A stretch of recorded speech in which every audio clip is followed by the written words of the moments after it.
Well, as with every other NFL game this weekend, the victims of the elementary school shooting tragedy in Connecticut on everyone's mind here in Nashville as well, and Lisa Salters has more. Well, so much sorrow and grief in Newtown, Connecticut, Mike, and here tonight these players in this community of Nashville, they share in that grief. A short time ago, there was a moment of silence here at the stadium in honor of the victims, the 20 little ones, the 6 adults.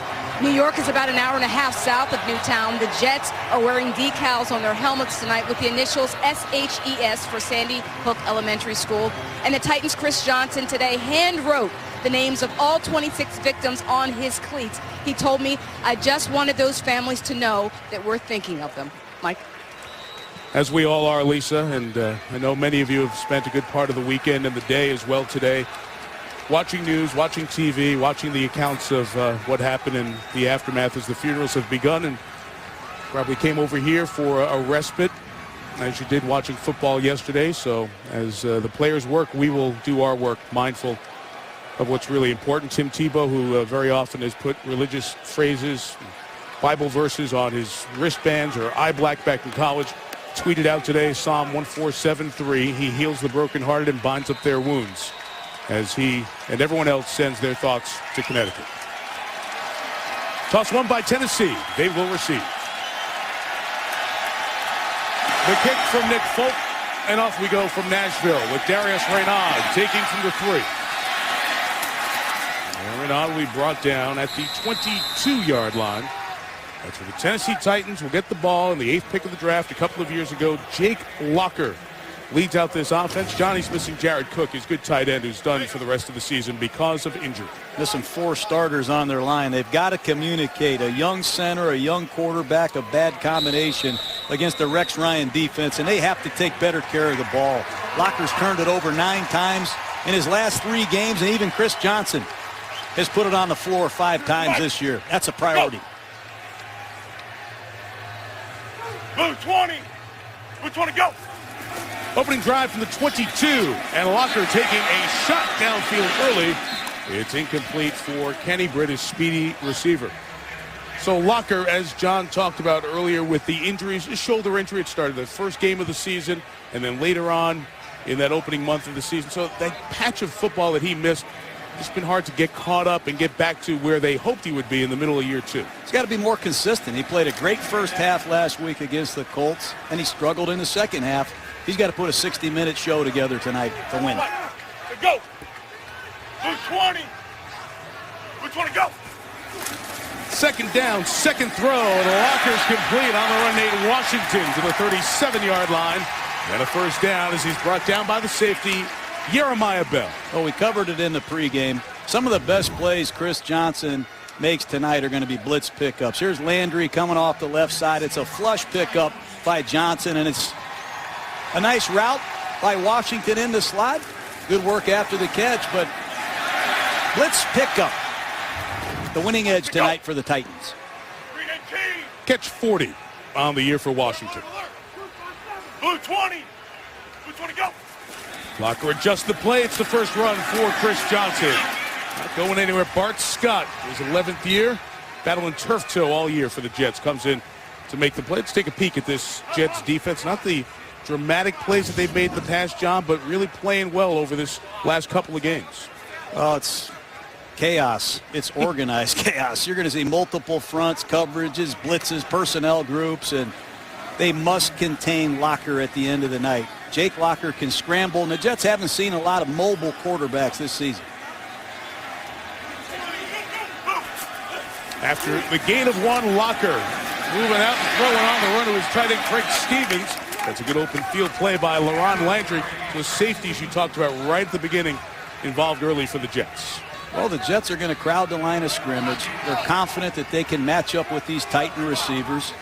And I know that the Tennessee Titans want to move the launching spot. 3-step drop, 5-step drop, bootleg, as you just saw there from the shotgun.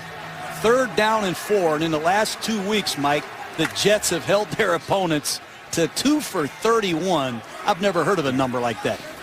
It was Arizona and Jacksonville, 2 offensively challenged teams those weeks, but still the numbers were impressive.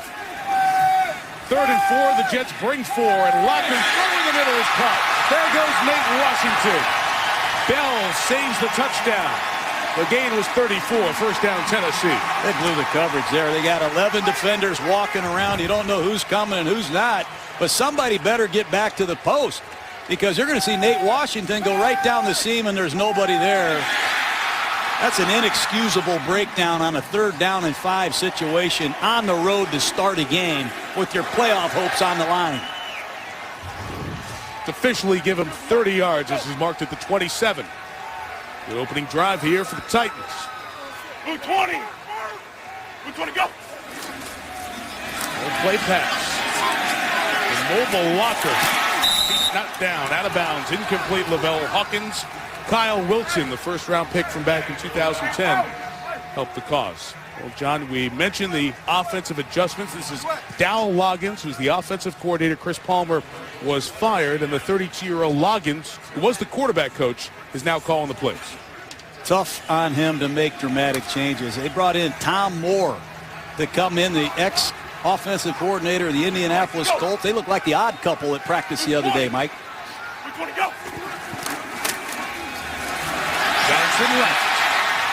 Yard shy of the first down. The 2 safeties, Landry and Bell, knock him down. It's been feast or famine with Chris Johnson. You're going to see a little gap scheme off to your left side right here. Watch Chris Johnson come off the double team. He sees a crease and he splits it. But Chris Johnson quietly over 1,000 yards for the 5th straight season. What I love about him the most is his durability and the way this kid plays without the ball. I've seen him pick up 2 blitzes already. And he doesn't have a complimentary back. He's done it all by himself.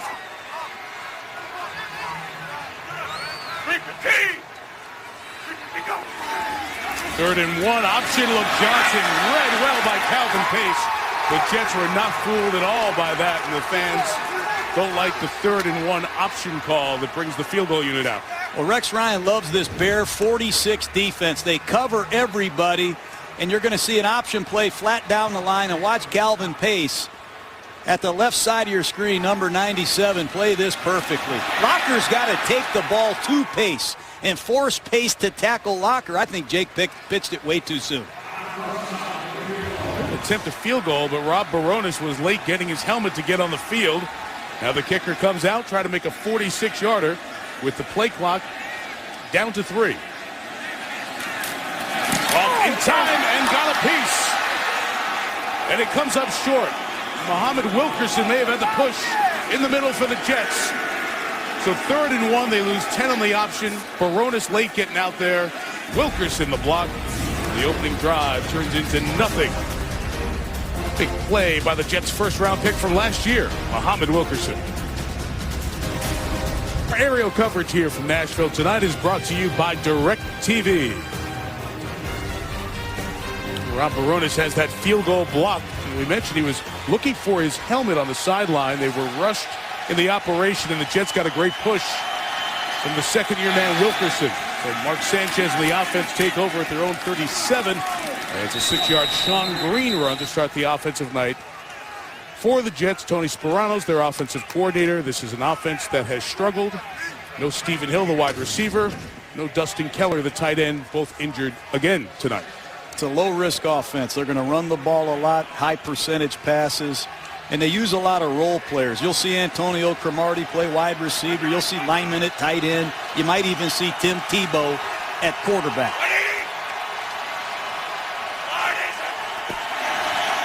2nd and 4, and Sanchez will throw. Braylon Edwards through his hands and incomplete.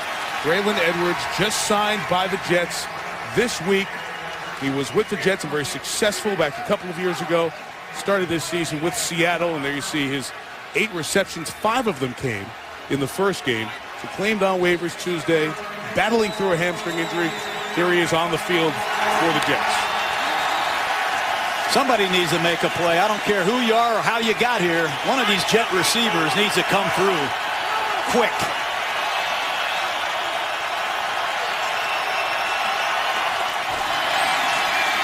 Third and 4, and a Sanchez throw. It's got to be a flag for a tackle and a first down as Jordan Babineau, the safety, was guilty.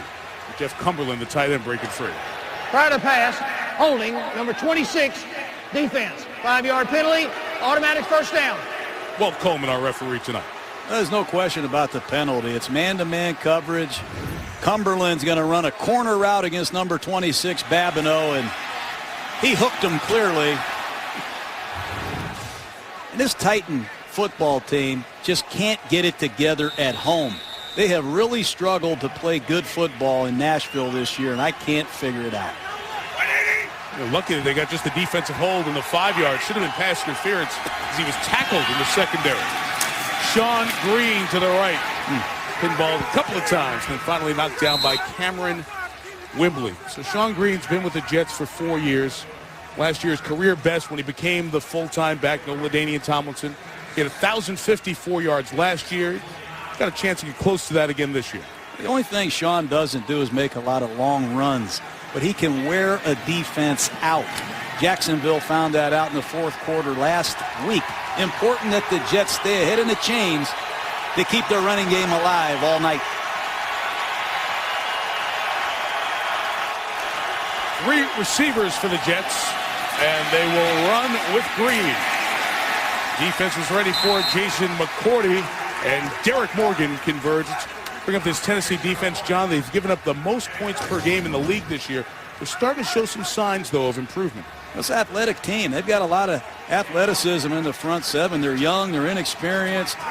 They have to eliminate the big plays. Every film you watch, there are 3 to 4 head-scratching plays that must be eliminated from Titan football.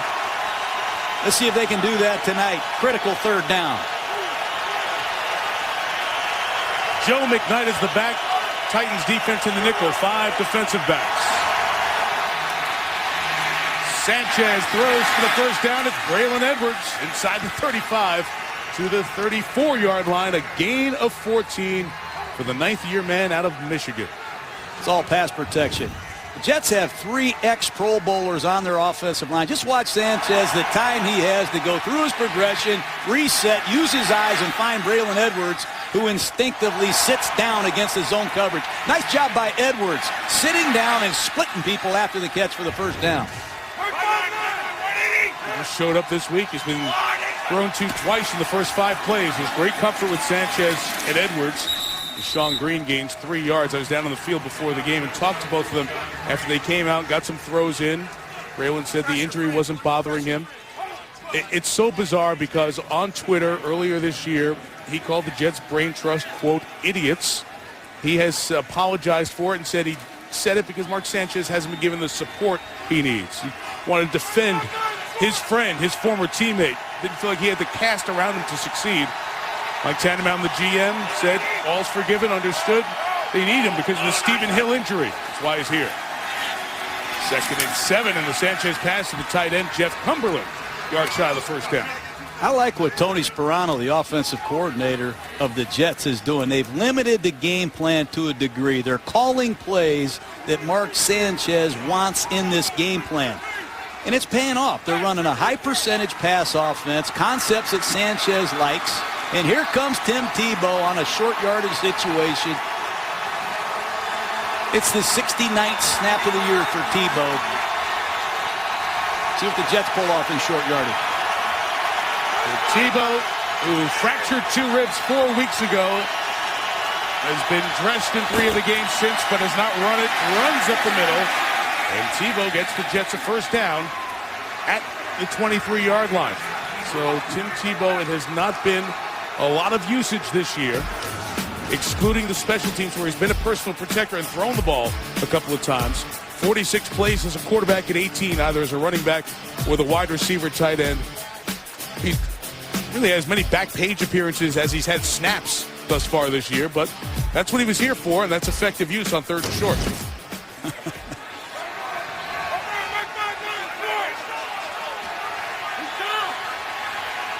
Sanchez back in, first down, first drive for the Jets. And once throws incomplete, good job to break it up by flag. Not a good job, according to the officials, as Alteron Werner thought he had a hand in clean. Pass interference, number 20, defense. Ball will be placed in the spot of the foul. First down. Wow. It's a bunch formation. You're going to see Edwards on the left side of your screen come out of the bunch, burst, turn, and you be the judge at home. I wouldn't call it. We're getting a lot of touch fouls being called in pro football, Mike, on these pass interference plays. I'd like to see him let these guys play. That brings the Jets into the red zone. And they go with the extra offensive lineman, Jason Smith. And the run to the left, Bilal Powell. Flag down as Babineau was grabbing on him, but multiple flags come in for the face mask. Second time the safety's been caught tonight.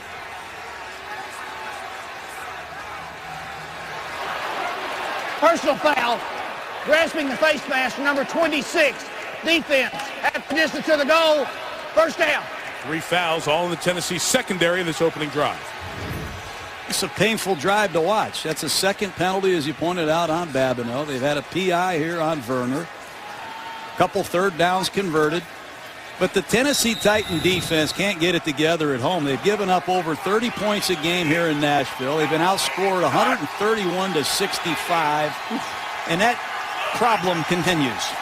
First and goal for the Jets, and Bilal Powell gains a couple of yards. Just talk importance of getting off to a good start. This is a Jets team that, although they've won the last 2 games, they haven't scored in the first half. Well, it's because they're not very good in the red zone, Mike. That's exactly and that finish line, a lot of people call it the scoring zone, the red zone, the green zone. I call it the finish line. And for the Jets, the finish line is 4 yards away. Sanchez has thrown 4 interceptions in the red zone. They need to put this ball across the goal line and finish a drive. Edwards at the top of the screen. If they get single coverage, that's been Sanchez's favorite target. He sent Marty Gilliard, the other receiver, over that way. See if Sanchez goes to Edwards. Going to go to the opposite side. Incomplete. Jeremy Curley still looking for the ball as it's past him, and we'll have third and goal. Tough place to throw the ball. Jake Locker has struggled to throw it in the red zone. Mark Sanchez has struggled to throw it in the red zone. Take a look at the pattern. Curley's in the slot. He breaks quickly to the outside. Gates broke underneath, and I didn't like the look of that route. Critical for the Titans and this home crowd that they get off the field without allowing 7 points here. Marty Gilliard's the isolated receiver to the top. 3 options to the right. And Sanchez throws. It is caught for the touchdown by Jeff Cumberland. Alteron Werner's begging that it hit the ground, but since it's ruled a scoring play on the field, they'll automatically look at it upstairs. Let's take a peek. Just a shallow cross. Cumberland comes from right to left. Ball's thrown low and outside. Take a look at that from another angle. Yep. Watch it here as it goes down. Slips out of his hands a little bit. Right there. No? That's incomplete. You see his hands slide on the ball, and the inability to maintain complete control will undoubtedly be what Walt Coleman will look at and replay. They buzz from upstairs as the review happens. The previous play will be reviewed. Walt, come over and take a look at it with 4:22 to go. It says touchdown for now, but we don't think so. Jets offensive brain trust is huddling. They put up a touchdown call on the field. Replay look for Walt Coleman. We didn't think he was in. After reviewing the play, the ball hit the ground. The incomplete pass will be 4th and goal.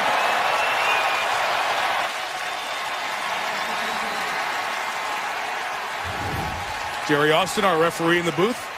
As you can see, he's got the ball, but he goes to the ground. The ball turns, and his hands stay in the same position. The ball's loose, touches the ground. He pulls it back up. Incomplete pass is a correct call. Thank you, sir. Man who was twice the referee in the Super Bowl. The explanation on why it's the 6 off the board. And we'll get a field goal attempt from Nick Folk.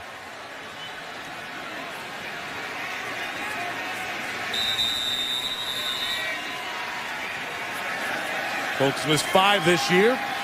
It's a short one, 22 yards. And with the punter, Robert Malone holding. First points of the night belong to the Jets. 3 first downs on penalties in that drive, leading to the 3-0 lead. The NFL celebrating 50 years of the Pro Football Hall of Fame. Visit ProFootballHof.com for more details and the Hall of Famers from this franchise's history. From the Houston days, Ken Houston. The Houston Oilers, of course, became the Tennessee Titans. Elvin Bethea, a great defensive lineman. Warren Moon, quarterback of those Houston days, and the Astrodome especially. And then two Hall of Famers are on this staff currently. Bruce Matthews is the offensive line coach. And, of course, Mike Munchak, the head coach. Still a part of this franchise. Darius Reynaud with the kickoff return out of the end zone. And brought down by Ellis Langster up high, shy of the 20-yard line. I mentioned Mike Munchak, the only active head coach who's enshrined in the Pro Football Hall of Fame, a terrific offensive lineman and line coach. But the offensive line has been an issue for this team. Bruce Matthews, who coaches that group, now has his son as one of the starters up front on this team. Kevin Matthews, the starting center. And one start last year. This is his second start of the season. 380. Ready, go. Go. Move 20.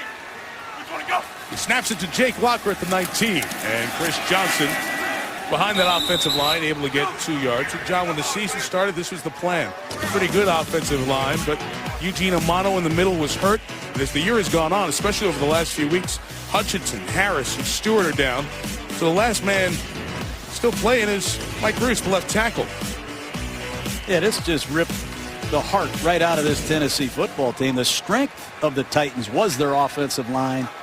Obviously, they're in shambles right now. 2nd and 8, and Johnson seeking space. Accelerates through the hole and just a yard shy of the first down at the 28. Draw play. You hear Jake Locker doing a lot with his snap count. Watch Chris Johnson just pop over to his right, accept this draw handoff, pick up a block, find a second level. And again, a third down is short situation. This is where Rex Ryan likes to play the 46 defense. The last time in a short yardage situation, they ran a speed option. Here it is, the Bear defense. 3rd and 1, and they'll give up the middle to the fullback, Quinn Johnson. Only his second carry. Johnson kept fighting, and it'll be dependent on the forward progress spot. When you have a beat-up offensive line, let's cover everybody with this Bear defense and bring heat on the outside. Make them single block us. Take a look at big number 93 on the nose tackle, Kendrick Ellis. Hard guy to move, and I think this is going to be short, Mike. You'll see Ellis going back. It is Kevin Matthews, the center, who we talked about earlier, who is down and shaken up. So already all the problems they have at center, and now the son of the Hall of Famer, Bruce Matthews, is injured. Matthews talking to his dad, the Hall of Famer, Bruce Matthews, as he got rolled up on in the pile. But John, it's another change at center.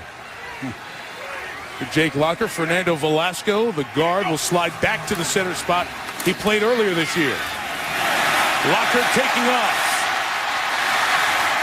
Not fond of sliding, likes to get every yard possible.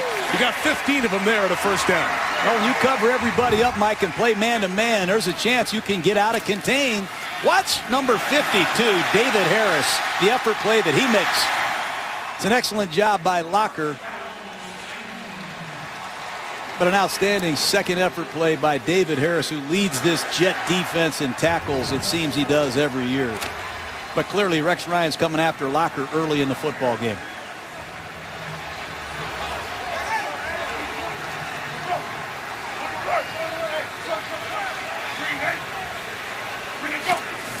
First down for the 44, and it's Johnson coming to the right, and he's brought down by Calvin Pace. A limited gain on the play. John, it's been a season with injuries early on with Locker. Let's go back right to the start in week 1.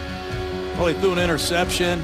Play was ruled down, but Locker makes the tackle, separates his left shoulder. And it's hard to practice when you have a separation in your left shoulder. And shortly after that, he didn't see a blitz coming from Glover Quinn, and he's out for over a month. And it's derailed his development, especially when he scrambles, Mike. He's got to learn to get down and protect himself, and the Jets are on top of that.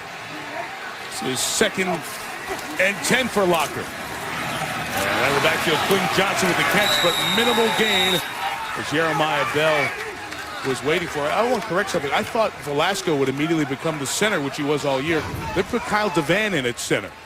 The Jets love to blitz. They love these exchange zone blitzes. They're going to bring inside and outside linebackers. They're going to drop defenders on the opposite side of the formation. They force you to throw the ball hot into a zone defense, and they laugh at you as you make a lot of no gains. And this is not where you want to be. 3rd and long against the Jets. This is where they give you the exotic pressures here. This time they bring 5, and Locker throws underneath. Nate Washington catch, but brought down. Kyle Wilson, good open field tackle. Ends the first quarter, and after 1, the Jets lead 3-0 on Monday Night Football. Mike and John back here in Nashville. 3-0 Jets after 1. You know, John, both of these teams are looking at the future, and these are the guys who will likely be the quarterbacks short and medium term here. The question now is, how do you get them ready? Because it is so important that they develop on both sides. I remember a coach telling me one day that the most important person in the organization is not the head coach, not the general manager, it's the young quarterback. And I remember us rallying around Brett Favre. Everything we did was to make Brett Favre successful. And that's the key, that Sanchez and obviously Locker get the support of their entire organization. That's the only way you get the best out of them. You see the brain trust around Jake Locker as they come off the field from that last series. Brett Kern with the punt. It's fair caught by Jeremy Curley. And the Jets are going to take over at their own 14-yard line. And Mark Sanchez coming on the field now. There's been a lot of change. I mean, I'm not saying that this offense doesn't fit Mark Sanchez, but every time you look on the Jets sideline, it looks like they're solving some calculus problem. There's some confusion or there's something that needs to be explained. It's a work in progress. Tebow has his own package. Sanchez is learning a new offense. There have been receivers in and out of here. It's been a painful year for this Jet offense. Let's see if they can continue to move the football and score when they get into the red zone. It's their second drive. They go Wildcat here with Sean Green on the first carry, and Green gets the 24-yard line, so a first down run. And Tony Sperano brings back the old Wildcat. He ran this in Miami with Ronnie Brown. Sanchez motions out to his right. Sean Green gets the snap, and they run their midline stretch zone play to the right side where they like to run behind Brandon Moore. They like to run right behind their former Pro Bowl right guard, who can still get it done with the best of them. 5-9, 5-9. Yellow 80. Yellow 80. Up. Blue 10. Blue 10. Quick jump across the line of scrimmage by Derek Marks. The snap did not happen. After Marks jumped into the neutral zone. Encroachment, 94, defense. 5-yard penalty, still first down. Well, Marks, a very active inside one-gap defensive tackle, the former second-rounder out of Auburn. They've got 4 good athletic inside people. They look like clones. They're all 6'1", 300 pounds. Casey on one side, Marks on the other. When you're in a one-gap defense, you're asked to penetrate, get off on the ball. That time he was a little early. So it's 1st and 5 for the Jets. And there's that penetration, but Green able to run away from it. And about 3 yards. Jarrell Casey that time got into the backfield quickly. It's important for this Titan defense that they get the Jets behind in the chains. If you commit penalties on first down and give the Jets these 2nd and 4s and 2nd and 3s, they're going to continue to pound the ball at you, and they're going to create some high percentage opportunities in the passing game. But they need to reject the Jets' run game on first down. So far, they haven't been able to do it.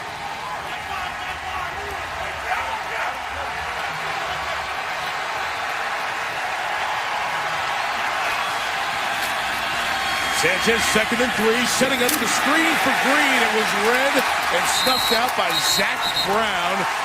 2nd-round pick this past draft out of North Carolina. This is an interesting prospect.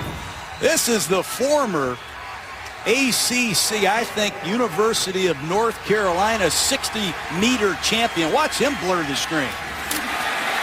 This kid went to the combine 4.37 in the 40, his 10 times, his 20 times. All the scouts are looking at each other. The question was, will Brown hit you? He just hit you right there. Nice play by the rookie. Gets the Jets to 3rd and 6. Empty backfield, 4 receivers right, and the pass is caught by Bilal Powell and marked to the first down. I like Jason that. McCourty, John. Excuse me, Mike. I like the fact that Powell is involved in the passing game. These Jet running backs have combined for only 23 catches, and it's something they really miss when they lost LaDainian Tomlinson, is a back that can go out there in these empty formations and make a catch.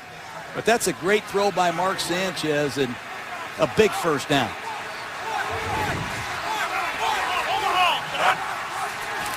The first down, quick count. Powell spins out of a tackle and able to save it and gain a yard. Hakeem Ayers. Quick count that time by the Jets. This is a very athletic front seven. You're going to see Ayers 56. Get lined up quickly, shoot a gap, make a play in the backfield. But Ayers can play on his feet as an inside linebacker. He's also, I think, their best pass rusher when he puts his hand down in nickel. Called out Brown before. They're missing Colin McCarthy, their starting linebacker. Missing his 7th game of the season. Sanchez throws. It is caught at the 40-yard line, so be shy of the first down. And Conrad Ruland, former lacrosse player at Notre Dame, then went to Stanford with the reception. Blitz. They had a free defender in Sanchez's face, and that's a great throw by Mark under intense fire. Finding Ruland. I bet he's throwing the ball to tight ends he never thought he was going to throw to when the season started. They even got a guy that played Australian rules football, Mike, from Metropolitan State. We'll see later. Hayden Smith. Now you didn't scout him coming into the draft, did you? You haven't gone to Australia just yet? This is 3rd and 5. Sanchez stepping up.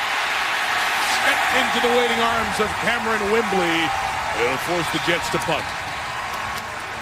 Jerry Gray, the defensive coordinator, continues to blitz. That time it's a free safety blitz off Sanchez's left side. You're going to see number 33 come off the open side, Michael Griffin.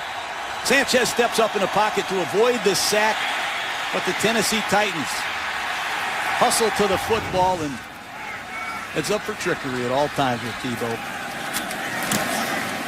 Tebow is the personal protector. Robert Malone kicking it away. Darius Reynaud runs away, and the ball checks back.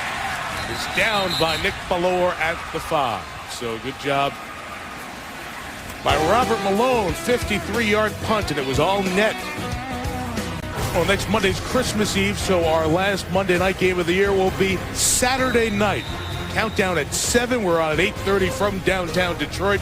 Calvin Johnson and the Lions take on Matt Ryan and the Atlanta Falcons. If the Falcons win, they are the #1 seed in the NFC playoffs. It's Johnson to carry and no game. So it was Saturday night, 8:30 Eastern. We'll see the Falcons take on the Lions. Muhammad Wilkerson, a second-year defensive lineman for the Jets, one of the most improving interior players I've seen this year. He's an outstanding run defender. He can pass rush in their sub package. They liken him to a young Richard Seymour, who had some great years in this league with the Patriots. Still the Raiders. After the gain of 1, Johnson running left again, and the man who's had long touchdowns in his career could have another one. There goes Johnson, and they won't catch him. Touchdown, 94 yards. Nobody hits the home run like Chris Johnson. If you make a mistake in a gap, forget about it. Jets jump into their bear defense. They don't account for all the proper gaps, and watch Chris Johnson come out of the trash, find a lane, and hit this crease. That's the last place Jeremiah Bell wanted to be, in a foot race with Chris Johnson. I don't know how many 80-plus yard touchdowns I've seen this man make But I've seen more than most backs. That is a franchise record run. Johnson was one of the 2 players in the Oilers then Titans history who had a 91-yard run. His 91 was against the Houston Texans in 2009. That one 94 yards. Baronis adds the extra point. Out of nowhere, the man who's taking those long runs on a regular basis, Chris Johnson. 94 for a score.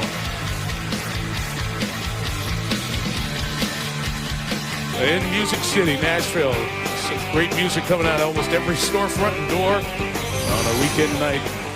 Chris Johnson is giving a familiar noise, a big resounding cheer here at LP Field with that 94-yard touchdown run. And a 2,000-yard season. Went for 2006 back in 2009.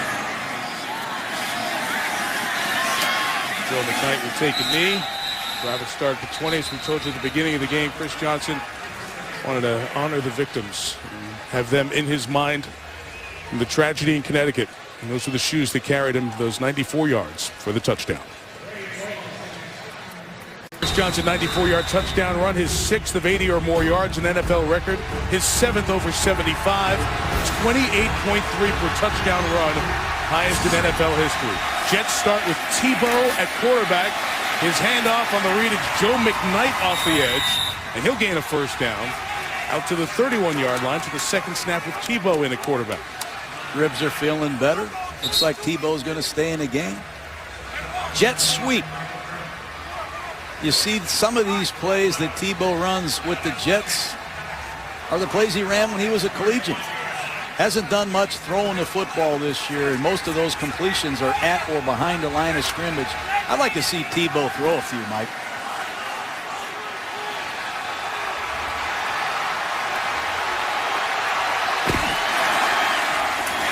Time he'll keep.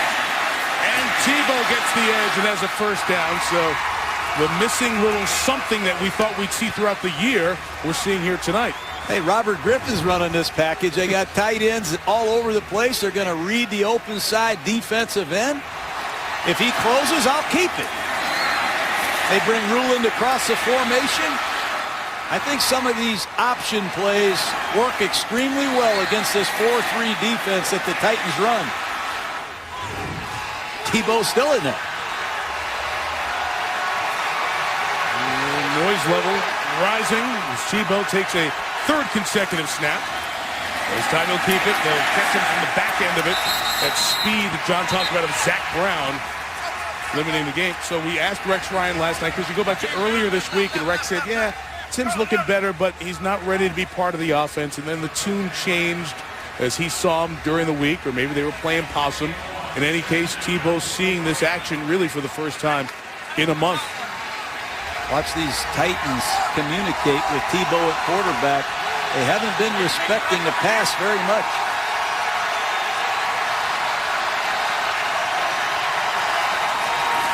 Here comes pressure, and Tebow cannot get out of it. 3rd play by Zach Brown in this first half. Gonna blitz him. They're treating Tebow like he's a wildcat running back. And they're saying, you don't know any audibles, we're going to blitz you. They come right off the left side. Nobody accounts for Tennessee Titans, and Tim Tebow has nowhere to go with the football. The number 55, Zach Brown, can fly. Good effort by Senderick Marks. And, John, you go back through the year, 5 consecutive snaps of Tim Tebow quarterback. We're maxing out here for what we've seen from the Jets with this Tebow package. They're going to dare Tebow to throw the ball, and they're going to blitz him again. Play clock ran out. Play clock ran out, and it'll be 3rd and 16.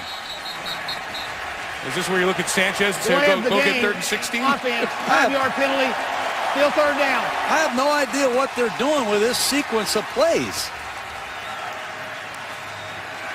Obviously, the Titans are automaticing to a blitz every time Tebow's in the game. The Jets don't have an answer for it, and they can't get the plays called in time for him to call a play, and now it's 3rd and 16.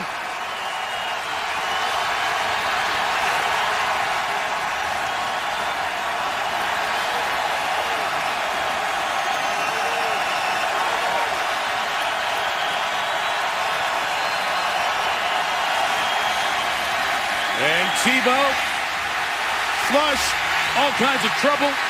Got away from Marks, fires it out of bounds and incomplete. And after a couple of early successes, Tennessee's defense with a great reaction. Well, this is not what Tim Tebow is comfortable doing. I'm shocked that they left Tebow in the football game. There's a no-back set. The ball's going to be snapped, and it's just going to be a run-for-your-life play. 5 receivers run vertical, and this play was doomed from the very beginning, but hard to explain what they wanted to get done with that series. Twisting punt by Malone. Renaud tells everybody to get away. It will be a 46-yard punt, and the Titans will take over the 17. So those of you waiting for Tebow time, there it was. 7-3 Tennessee. So Tim Tebow gets an extended entire drive, and you see the 3rd and long. We know the headlines were back when he arrived in March and all the buzz and the excitement.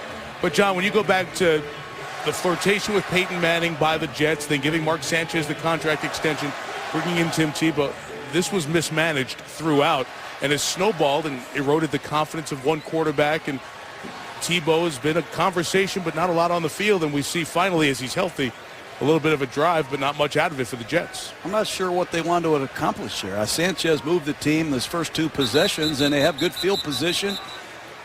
That was a mystery to me. I'm just not quite sure what they want to accomplish with Tim Tebow as a quarterback in this offense, but clearly they're confused, I'm confused, and I think a lot of people at home are as well.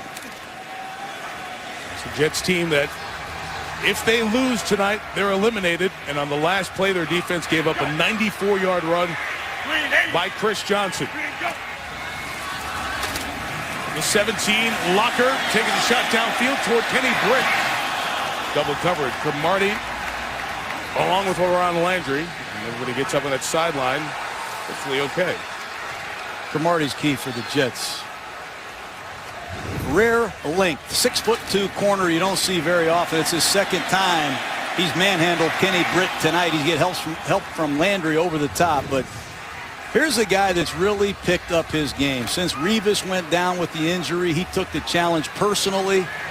He's practicing better. He's more prepared. He's a better leader, and he's a much better all-around corner.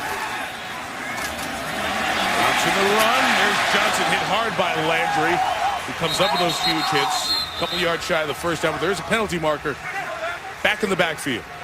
Holding, number 72, offense. Half the distance to the goal, still 2nd down. That's Deuce Latui with Arizona for 6 years of his career. And Kyle DeVan at center right now is the 4th different center that the Titans have used this year. He's done a nice job in there, threw a critical block on Chris Johnson's long touchdown run. But this offensive line, not many starts in these uniforms. This unit has very little playing experience. Fortunately, they have one of the best line coaches in football. Matthews could probably strap it on and go out there and help these guys before it's all over. DeVan playing in just his 2nd game as he was added to this roster late in the season. Penetration by Garrett McIntyre, forcing that loss of yardage for Chris Johnson. Nice whistle for about 7 yards away from the ball, as you see. Pushing and shoving Bart Scott in the middle of it with DeVan. Garrett McIntyre filling in for Brian Thomas. Interesting story. McIntyre out of football, played arena ball, played Canadian football, hung in there, found a way to make this Jet roster. And if you watch enough Jet defensive copy, he's one of their better pass rushers, a very productive player. Chris Johnson had a helmet issue. It's 3rd and long. Johnson's not on the field here. And from his own end zone, Locker taking off and gets out to the 15-yard line. And they'll punt it away. An important possession that time by the Jet defense. Penalties will hurt you big time when you're backed up in your own part of the field. That time the holding call on Latui puts the Titans behind in the down and distance. Let's see if Jeremy Curley can give their return game some pop. They need it. Those great college return numbers. Touchdown against the Bills earlier this year. Brett Kern's kick is high, so Curley has to make a fair catch. 45-yard punt, no return. 26 fair catches for Curley, as many as anyone in the NFL this year. Well, for the tournament in the AFC, 4 of the 6 are in. Houston, Denver, New England, and Baltimore. Now the Colts and the Bengals in the pole position for the wild card chase. The Jets are trying to tie the Steelers at 7-7. Get within a game of that Bengals spot at number 6. The Bengals and Steelers play this week. Mark Sanchez back in the game. Didn't play at all the last series. But from the 40, he throws sideline, and it is. If he's inbounds, it's a pick, and it is by Jason McCourty.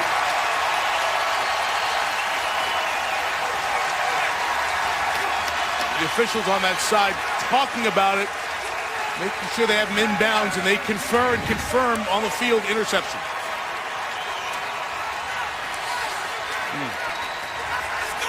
It's a turnover, so it's automatically reviewed upstairs.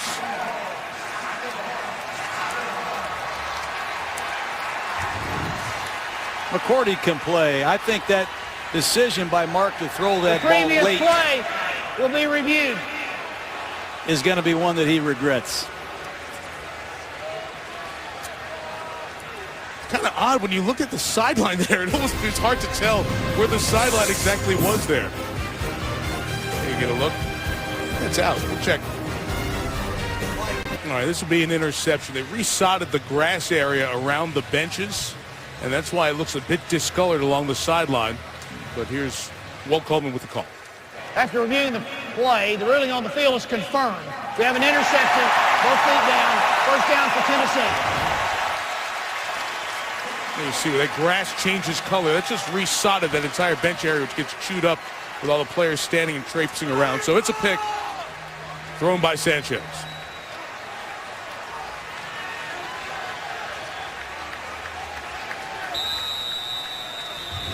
And now John Tennessee takes over at its own 48.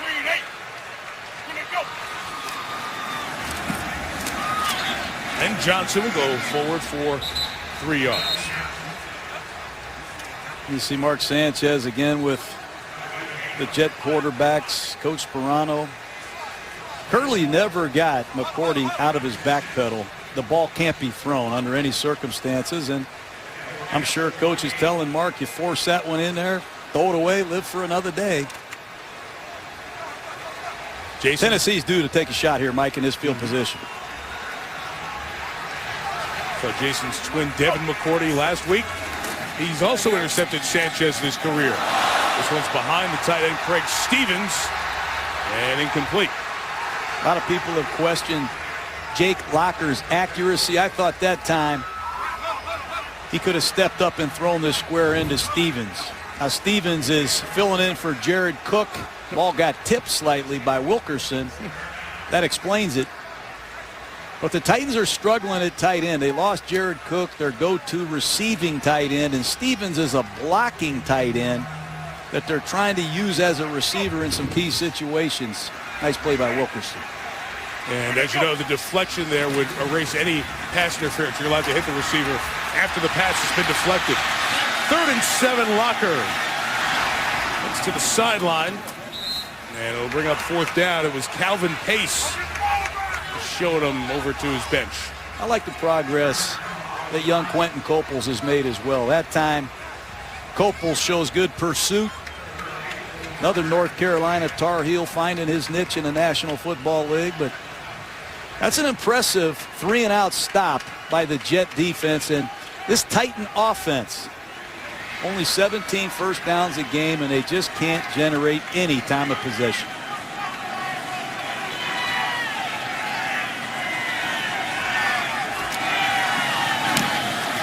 Brett Kern kicking again. And Curley takes the lead in fair catches. Jet ball, 2.5 to go. Of course, we build the college football bowl season over the next couple of weeks. The ESPN family of networks, and it's capped off on Monday, January 7th. The game for it all, the Discover BCS National Championship game. Number 1 Notre Dame, number 2 Alabama. Coverage all week long, and then on that night, Monday, January 7th, 8 Eastern, it begins, and then Brent Musburger and Kirk Herbstreit will bring you the title game from South Florida. Tennessee Titans have all 3 timeouts left. Don't be surprised if they use one, if they can get a quick stop. Got movement, and that'll push them back halfway to the goal. Full start, 87, offense. At the distance to the goal, still first down. Conrad Ruland. The Jet team only 4 penalties the last 2 weeks. But a crucial one there will bring the crowd into it. 2.5 left in the half. And it's critical that the Jets knock this ball off their own goal line. Do not give it back to Tennessee with time to spare at the end of the half. Count Sanchez to run to about the 6-yard line. As Sean Green takes it, gets some of the penalty yards back. That's what you talked about, John. Tennessee taking that timeout on this side of the 2-minute warning. Mike Munchak calls it with 2:29. The Jets wins the last 2 weeks. They're 7-6 over Arizona, 17-10 over Jacksonville. Sanchez trying to get Curley into the right spot. He's got to get everybody moving here. And the second time Marks has jumped. Approach, number 94, defense. 5-yard penalty, still connected. That'll really upset you if you're a head coach. And they're pulling Marks out of the game. 4-9 football teams do 4-9 things. And Senderick Marks is going to get an earful on the Titans sideline.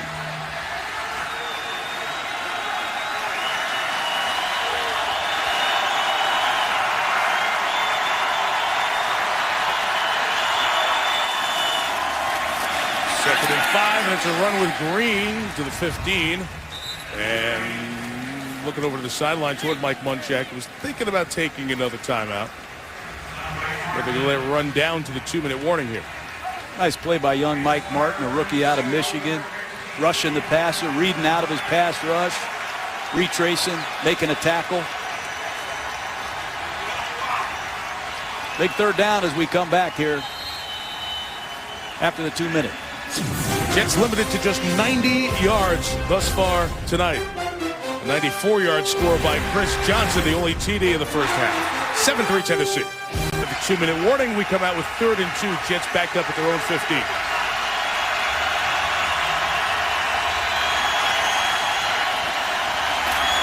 Options to the right. Sanchez, nobody was open, takes off with a flag down. He's down shy of the first down.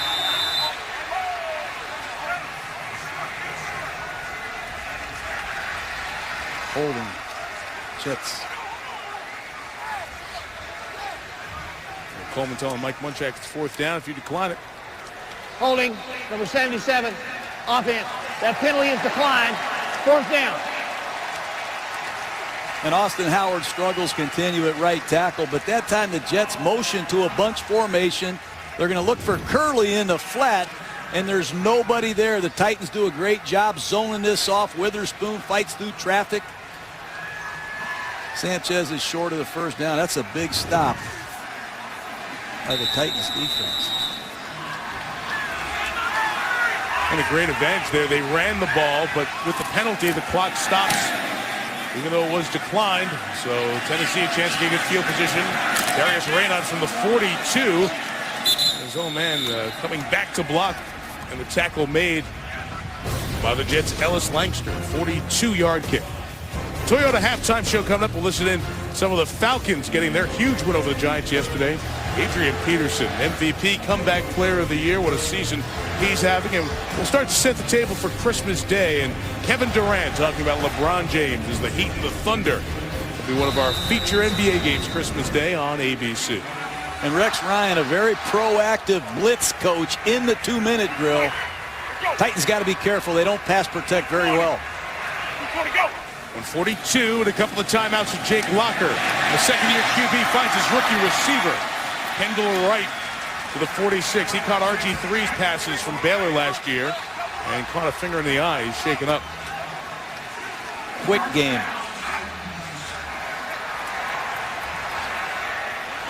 Mike, go.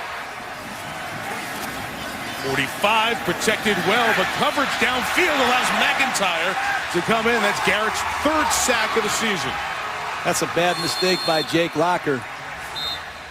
Clock's got to go off in your head. You must throw the ball away in this field position. Bad mistake. The 9th start for Jake Locker. You see some of those 9th start mistakes. They're taking a sack in the 2-minute. Loss of 10 makes it 2nd and 20. Jets bringing 5, and Locker's throw is caught, and getting out of bounds is the rookie Michael Preston out of Heidelberg in Ohio. Heidelberg. I know a guy from Heidelberg. Hey, my dad went to Heidelberg, and my mom went there. How about Mike Preston representing the Student Princes? The what? The Heidelberg Student Princes, don't you know? That's his nickname? Tiffin, Ohio. They're the Student Princes. Preston will tell you. Hold on. Yeah, that school is in Tiffin, Ohio, D3 school. And Nate Washington went to Tiffin as well. Different school, same city. Same small city of about 27,000. Locker throwing on the run. Bad throw, and lucky that it wasn't a LaRon Landry pick as he tried to get it back to the former Student Prince, Preston. Well, it's 4 to a side, and Rex Ryan overloads the Titan protection to the field. You're going to see Jets coming from the wide side of the field. Locker's going to scramble out to his right. I thought Lankster got away with a little grab on Preston there, but the sack that Jake Locker took, critical error in the 2-minute drill. Got to throw the ball away. And you see Tom Moore, such a familiar face. All the Indianapolis Colts games you watched over the years. He's been here the last couple of weeks helping Tennessee's offense. Touchback. It'll be just a net of 25, and the Jets will take over at their own 20. How about it, Johnny? Tom Moore had his knees replaced, feeling good. Brought in as a consultant a few weeks ago after they fired Chris Palmer, and he's helping the young Dow Loggins, new offensive coordinator. Great coach, and you got to credit Mike Munchak and Dow Loggins for putting their egos aside and bringing in an expert like Tom Moore, who can not only help a young quarterback, but he can help a young offensive coordinator. They like Loggins here in Nashville. And to get a different perspective from a guy who's been around like Tom Moore has, I really credit Mike Munchak. Tom got those knees replaced. He's feeling good. He wants to coach again. He said, I'd like to be a coordinator. Energy's back, feeling good. He wants back in the fray next year. Not here, but somewhere. A pass behind the tight end Cumberland. And incomplete, and that was one deflection away from 6 the other way. Everything just looks too hard to me in this pass offense. There's going to be a blitz, and your hot receiver is the tight end. He's got to look for the ball, and the ball's got to be thrown at that front side digit.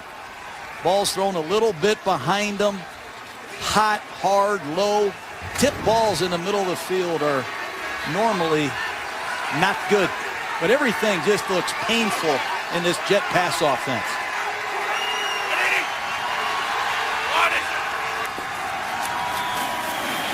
And it's a run at Sean Green, or rather Bilal Powell, to the 35-yard line. The Jets are going to take a timeout with 39 seconds left. So good run by Powell, second-year man out of Louisville.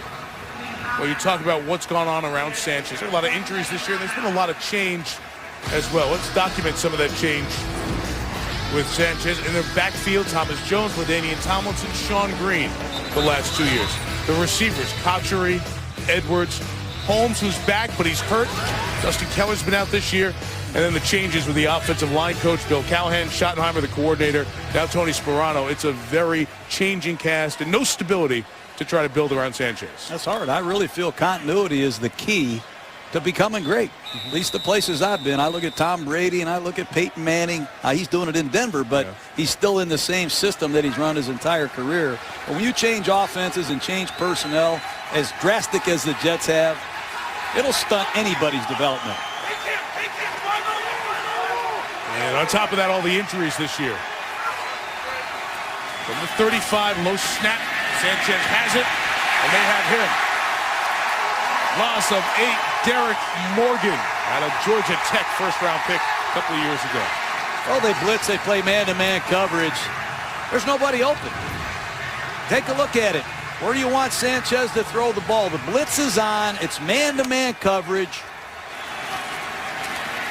And I just don't see any separation, and the pocket isn't clean. The Jet offensive line is highly decorated as they are, Mike. They've given up 32 sacks. So pass protection hasn't been a strong suit either. But every time they pass, you got to hold your breath if you're a Jet fan. Previous 2 weeks, the Jets trailed 3-0 at the end of the half and won both games. Tonight they have a field goal and trail 7-3 after 30 minutes. They get the ball to start the third. Here's Chris Berman, Toyota halftime show. The second half here in Nashville, 7-3 Tennessee leads. Jets will get the ball and see if they've got their offense in any way sorted out. Well, there wasn't a lot of good offense in that first half, but we've got one play for you. We have Chris Johnson, the second longest touchdown run in Monday Night Football history, 94 yards. Show us why it worked first. Well, we got one highlight. We can take our time, do a good job. Your fourth-string center, Kyle DeVan, comes into the game because of an injury. Does an excellent job blocking Sione Bua. You see Harrison Bua in the same gap. Chris Johnson cuts it back off of DeVan's block. And Bart Scott can't fall back and make the tackle. And if you get Chris Johnson into the open air in a one-on-one situation against any free safety, it's over. And Chris talked to Lisa Salters on Saturday, still bragging about that 4.2 40 speed. I can pull away from anybody. Well, let's put the clock on him. In pads, in game, not running a straight line. Let's see, after he got past the line of scrimmage, how far he was able to take the 94 yards and how fast. That's a 10-8, 94 yards, not in a straight line with pads and helmet. That's real speed. Real speed. Okay. Now, that's the good news. The bad news is no idea offensively. You know, John, when Tebow came in for that first full series he's had all year, felt like any momentum the Jets had was completely gone after that. That was a bizarre series, but I do know this. The Jets' playoffs hopes are on the line, and if they want to get there, they're going to have to throw the ball better. Incomplete pass, you need a better throw. Cumberland. And then Tim Tebow just running around. They look like broken plays. It was a disaster. And I think it threw Sanchez and the Jets out of rhythm. Then Mark forces one late to Curley on the outside. It's intercepted. The Jets have 18 passing yards. And although they play great defense, I know they have a lot of injuries in their receiving core. If they don't throw the ball a little bit better, they're not going anywhere in the playoffs. 18 passing yards, 99 total yards as the Jets put up 3 first-half points. Again, a loss by the Jets to the 4-9 Titans, and the Jets will be eliminated from postseason contention. So Rob Baronis, who had a field goal blocked on the Titans' opening drive, set to kick it for Tennessee. Titans always full of special teams tricks over the years. Did a lot of work with Baronis on those this week. From 2 yards deep. Brought out by Joe McKnight. Taken down at the 27-yard line. Here's Lisa Salters. Hey, Michael, I asked Mike Munchak if this is the kind of game he wanted, and he said kind of. He said the defense is playing really well, but we really did miss out on some opportunities. We should have a bigger lead. We got to put some points on the board, put some pressure on them. Otherwise, they can just do what they want. As for the Jets, the first thing Rex Ryan wanted to talk about was that 94-yard Chris Johnson run. He said, I've never seen anything like that, but it's Chris Johnson. He doesn't need much. He said, as for their offense, we've got to get in a rhythm. We're running the ball well. We just got to keep it going, create some opportunities for the passing game. Mike? All right, Lisa, thank you. There's an offside on that kickoff, so it's tacked on 5 yards to the 32-yard line. Rex says he's never seen anything like it, that Chris Johnson run. Well, Jets fans have only seen one longer run against them in franchise history. That was the Garrison Hurst 96-yard run at San Francisco, that touchdown overtime to win that game, the season opener 16 years ago. Mark Sanchez starts this quarter from the 32. There's Braylon Edwards taking it out right around midfield. Second catch for Edwards. That's a good route for Braylon Edwards. A 3-step drop by Sanchez and a 3-step slant versus a run-out technique to Braylon Edwards. Get this big receiver the ball where he can get in the north and south running position. Good call to start the second half. The Tennessee Titans loading the box to stop this ground and pound offense. They must make some plays in the passing game. Sanchez is having to move receivers on most every play. Edwards, who's just back here on Tuesday, moved to that side where Sean Green carries, and the flag comes down as he gets to the 48-yard line. Holding, number 87, offense. 10-yard penalty, still first down. John, we talked about the pass catchers here. Conrad Ruland is playing. Dustin Keller is the tight end who's out. Keller, Curley, Stephen Hill, the wide receiver, their pick out of Georgia Tech, and Santonio Holmes, who's hurt with the foot injury. Those will be the top 4 passing options in terms of receiving. They've only played a total of 16 snaps together this year, so that's where part of this pass offense is falling apart. Well, they played together in the preseason, and they didn't light it up when they were together. That's true. I saw those films, too. Ruland penalized the second time tonight. So it's 1st and 20 for Sanchez. Trying to find Clyde Gates. But Derek Morgan, third-year man out of Georgia Tech. Hurt his knee as a rookie, battled back last year, and he's coming into his own as a pass rusher. They have a weak side blitz. Morgan on a stunt, came on the opposite side. Good pressure on Mark Sanchez, and once again, Sanchez, this looks like he's having a miserable time playing quarterback in this Jet offense. 6 of 12 for 43 yards. Looking down the seam, Wover throws Cumberland. Second interception of the night for Jason McCourty. He's got a lot of space. Been quite a week for Jason McCourty. Became a father for the first time on Friday. And here on Monday Night Football, he's bagged a couple of Sanchez passes for interceptions. That's the reason you make quarterback changes. Errant passes down the middle in tight football games with the playoffs on the line. Mark Sanchez, who has turned it over now 21 times this year, 15 interceptions. 2 tonight to Jason McCourty. That's the first time the former Rutgers player had a 2-interception game in his career. Jake Locker in Tennessee takes over at the Jets 46, and Chris Johnson runs for 3 yards. Take a look at the interception. It said cover 2 invert. They're going to rotate the safety over the top, and McCourty's just going to come back to the deep half and intercept this pass. It's a play that the Jets wanted. Now, that's not Dustin Keller screaming down the seam. That's Jeff Cumberland, but the ball's clearly thrown too high down the middle, and Cumberland had no chance to play it. Locker throws on the out, brought in. Kenny Britt taps the toes at the stripe. Looks like a first down in front of Antonio Cromartie. That's what Jake Locker does well. He throws the ball on the move to the right extremely well. He made a couple beautiful throws last week against Indianapolis on the exact same play. They full protect his throwing side. He comes out of the pocket and throws the outside breaking route perfectly. Nice work.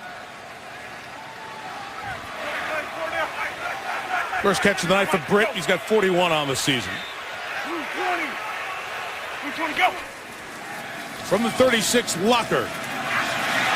Nice job to avoid the Sione Boua sack, and Garrett McIntyre, we call his name. He had a sack in the first half. Has been impactful on the defense for the Jets, who are playing without Brian Thomas. There's a pectoral injury. Feel a couple times tonight like Locker gets screwed in on his primary receiver, has a hard time getting off it, and to his check down receiver. That time he's lucky to get back to the line of scrimmage.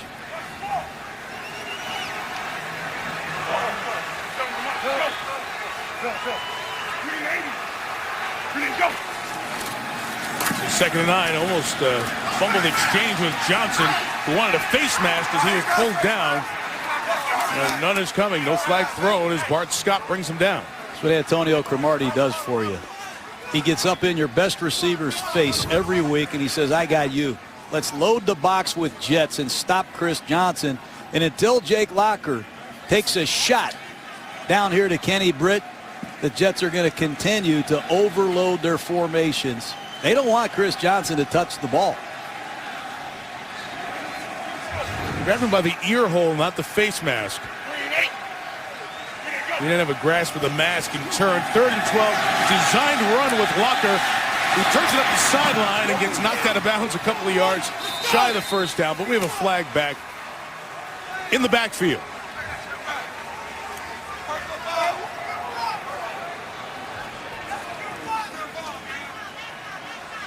The Locker run got the Titans into field goal range. With this holding penalty with the line of scrimmage to 38. Holding, number 61, offense, 10-yard penalty, still 3rd down. And one of the things Rex Ryan does a great job of is it's the illusion of blitz. It's at the top of their playbook. They show Jake Locker an all-out blitz, and when the ball is snapped, it becomes a 3-man rush. They keep you guessing all night long. Muddy fronts, muddy coverages, and a great disguise package. Very unique football coach. Cutting-edge defensive coach.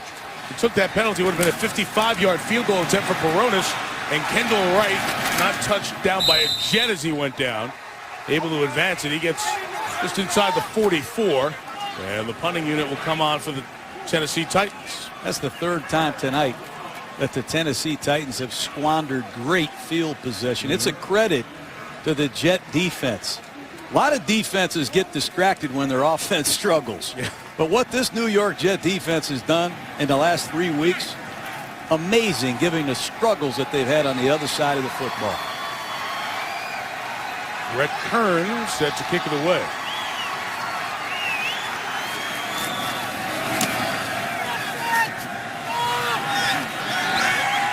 And fair caught by Curley at the 11. 33 yards on the kick. Tough night for Mark Sanchez. 6 of 13. He's thrown 2 to the other guys. Jets close with San Diego and then at Buffalo.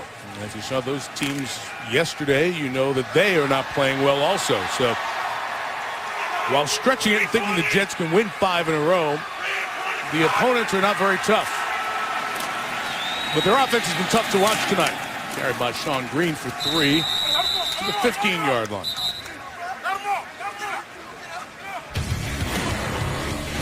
Been a struggle for Mark Sanchez. This is an open receiver. Interception late to the outside to Jeremy Curley. Then overthrows Cumberland down the middle. Another interception. Credit to the Jets defense for overcoming these turnovers, keeping them in the football game. Can Sanchez get it together here in the second half? As behind Marty Gilliard, and incomplete as the receiver got twisted around. So the offense has been Arizona, Jacksonville, and then tonight. And the mistakes have been plentiful for Sanchez. You think back to that Arizona game, he had 3 interceptions. So it's 5 picks, no touchdowns in the last 3 games. And 28 for 54 passing. Best pass rush specialists the Titans have. Klug and Miller inside. Derek Morgan and Wembley on the outside. Michael Griffin came nosing in. We both saw the same thing. Here they come. Locked up. And Sanchez finds somebody. Going up to make a play is Curley. And he's got the first down at the 27-yard line. You know, at the beginning of this game, we said blitz pickup is going to be the winning edge for somebody. That time, Bilal Powell does a great job picking up an inside blitz and giving Sanchez an opportunity to step through a throw. And an excellent job by Curley. Outside release, break to the outside, and go get the ball.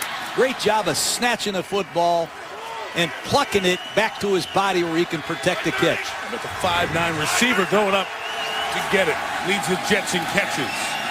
Sanchez throwing for his tight end. Cumberland goes up and makes a play right around midfield. Sanchez shows you something, doesn't he? Coming back, making 2 very good throws. One against a blitz on 3rd and 10. That time he gets a clear out.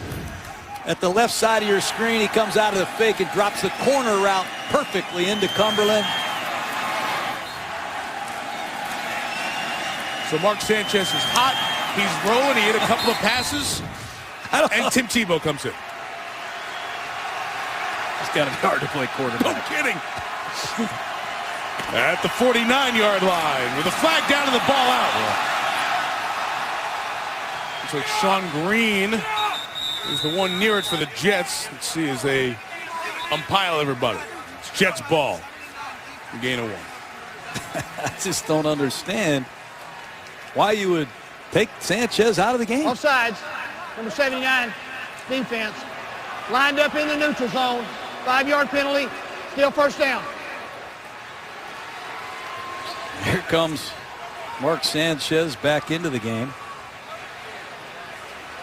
But you can't tell me that playing quarterback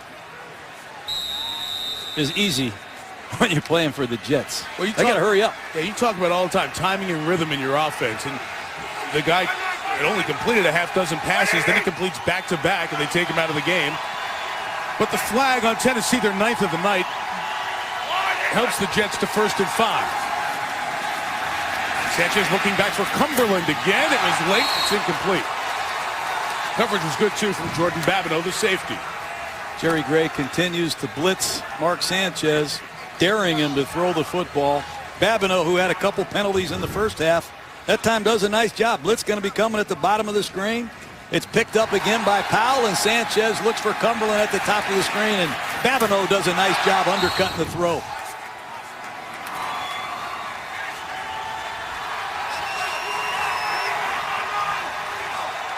Braylon Edwards and Curley go to the left, and the backfield is empty.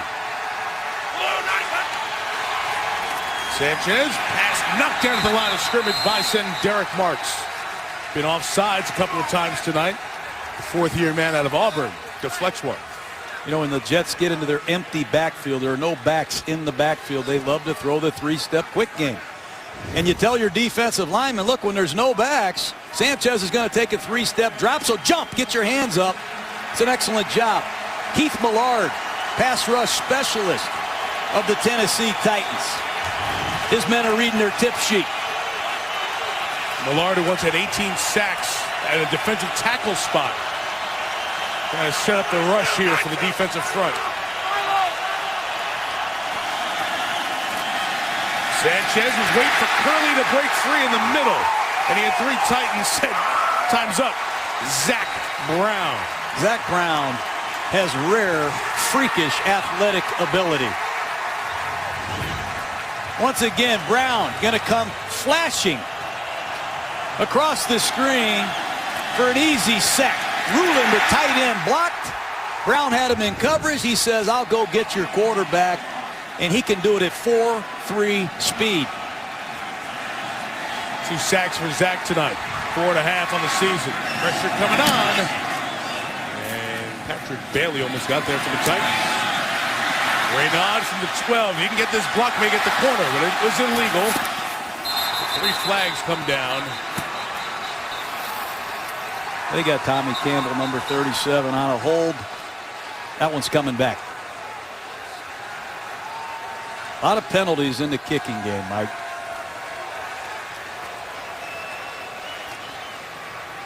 A lot of penalties tonight for Tennessee. This will be their 10th.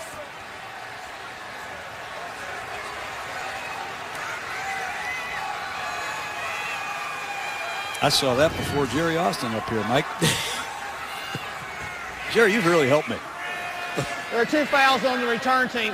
Holding number 26, that penalty declined.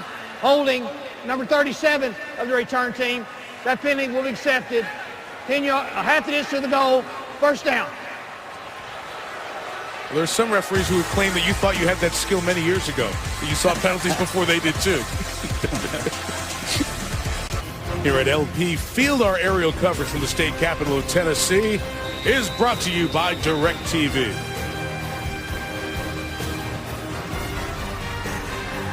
1.6 million live in the metro area of Nashville, 600,000 in this city. Jake Locker and company take over from the 8. Chris Johnson has already run one 94 tonight. Couldn't get the 92 on that one. So you remember the other runs on this history, the longest runs in Monday Night Football history. Tony Dorsett, the 99 yards, as Tom Meredith famously said, 99 and a half. 1982. Then Johnson's his second. Then Bo Jackson. That's the run up the tunnel in Seattle, the 91-yard. Those are the three longest in the history of the series. 43 years now. Mike DeVito, player, John, who's impressed you the last couple of years, just made two good back-to-back plays. Well, he's an excellent football player. He can stuff the run, and these fans are getting restless here. Number 70, DeVito, disengages off a block, separates, finds the ball, and stuffs Chris Johnson. Jake Locker is going to have to make a couple critical plays in the passing game to win as a starting quarterback in this league. Now's the perfect time to do it. There's a blitz, the pressure from Landry. Locker steps up, looks to take off, but he is tracked down by Quentin Coples, who gets his fourth sack of his rookie season. That's 3-and-out Tennessee. Just don't feel like Locker's seeing much.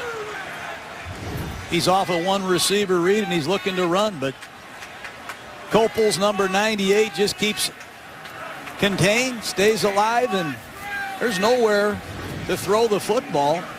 Locker not going through his progressions very well, Mike, and this Jet defense continues to hang around and set Mark Sanchez up with great field position. See if the special teams can make a play for the Jets. Brett Kern out of his own end zone.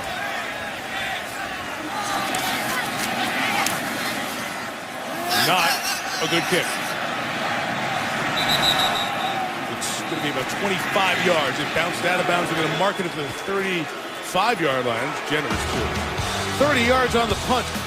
A bad punt in a bad game. Johnson, chairman and CEO of the Jets, convened the brain trust of the organization after the 3-6 start, trying to get everybody together to see what the plan is going forward. Mike Tannenbaum's the general manager of this team. 2 years ago, back-to-back AFC championship games, now looking at a second straight missed playoff. Where is the future and the plan of these Jets? That's a huge question. Where are they going with this drive is a huge question, too. But I don't know, Mike. Obviously, they have to address the quarterback position. Mark Sanchez guaranteed a lot of money to come back and play next year. Are they committed to him? Are they going to trade him? What do they want to do at the quarterback position? I think it starts right there. Obviously, they have a great defensive coach, a great head coach, but they have to address what they want to do and where they want to go offensively. It's a huge drive here at the 35. Best starting position by 15 yards tonight. And they get it in the speedy Joe McKnight's hands. And McKnight with a gain of 21 yards. Mark him at the 15, so we'll make it officially 20. They're killing people with this play. Give Tony Sperano a lot of credit. Flo goes one way, and they're going to pull both guards to the left. But Flo starts to the right, the linebackers go to the right, and then the play cuts back, and he picks up two pulling guards. That's an excellent call by Tony Sperano. That's the play that beat the Arizona Cardinals. Back-to-back runs in the fourth quarter, and they call on it again. Runs of 11 and 20 yards for McKnight tonight. He remains the back. Off the left side, former USC running back McKnight gets 4 yards. Ankle problems, been a story of a variety of injuries during the year for Joe McKnight. You want to see some ground and pound. Run a double team right off your left side and pull a 325-pound 10-year vet and slam it in there for 3.5 to 4 yards. That's ground and pound Rex Ryan style. Can the Jets finish a drive with the playoffs and the, I should say, playoff hopes on the line? Lex Hilliard, the fullback, comes in. McKnight in the backfield, lost the football, and Sanchez falls on it at the 18. It's unbelievable. A great play, a good play, and a horrible play. You have to assume that the pressure eventually is going to come. They're not going to just stand there and let you run the football, but you have to anticipate movement. Clearly, there's a breakdown. Brandon Moore at right guard doesn't block. Number 91, Derek Morgan, who interrupted that play. And lost 6, John. It's 3rd and 12. The Jets in field goal range. We'll see if they remain conservative. The throw with Sanchez. Open is Cumberland for the touchdown. Tim Shaw had no recognition of Cumberland behind him. 3rd touchdown of the year. And the Jets take the lead. All-out blitz. The Titans bring everybody, and Tim Shaw, who's filling in for Colin McCarthy, has perfect coverage on Cumberland. It's an all-out blitz, and clearly Sanchez trusts that Cumberland's going to make the play, but when you play backup players, there's a good chance it's going to haunt you at the end of football games. Mitchell McCarthy is the second-year linebacker. He's missing his third consecutive game with a concussion. Shaw, the special teams captain, has taken that spot. Blew the coverage there. Sanchez throws the touchdown to Jeff Cumberland. And the Jets have taken the lead. Well, the simplified AFC playoff picture is 4 teams have clinched their spots already. Houston, Denver, New England, Baltimore, Indianapolis, Cincinnati, and Pittsburgh remain in control of their own destiny. The Jets need help, but need to win games.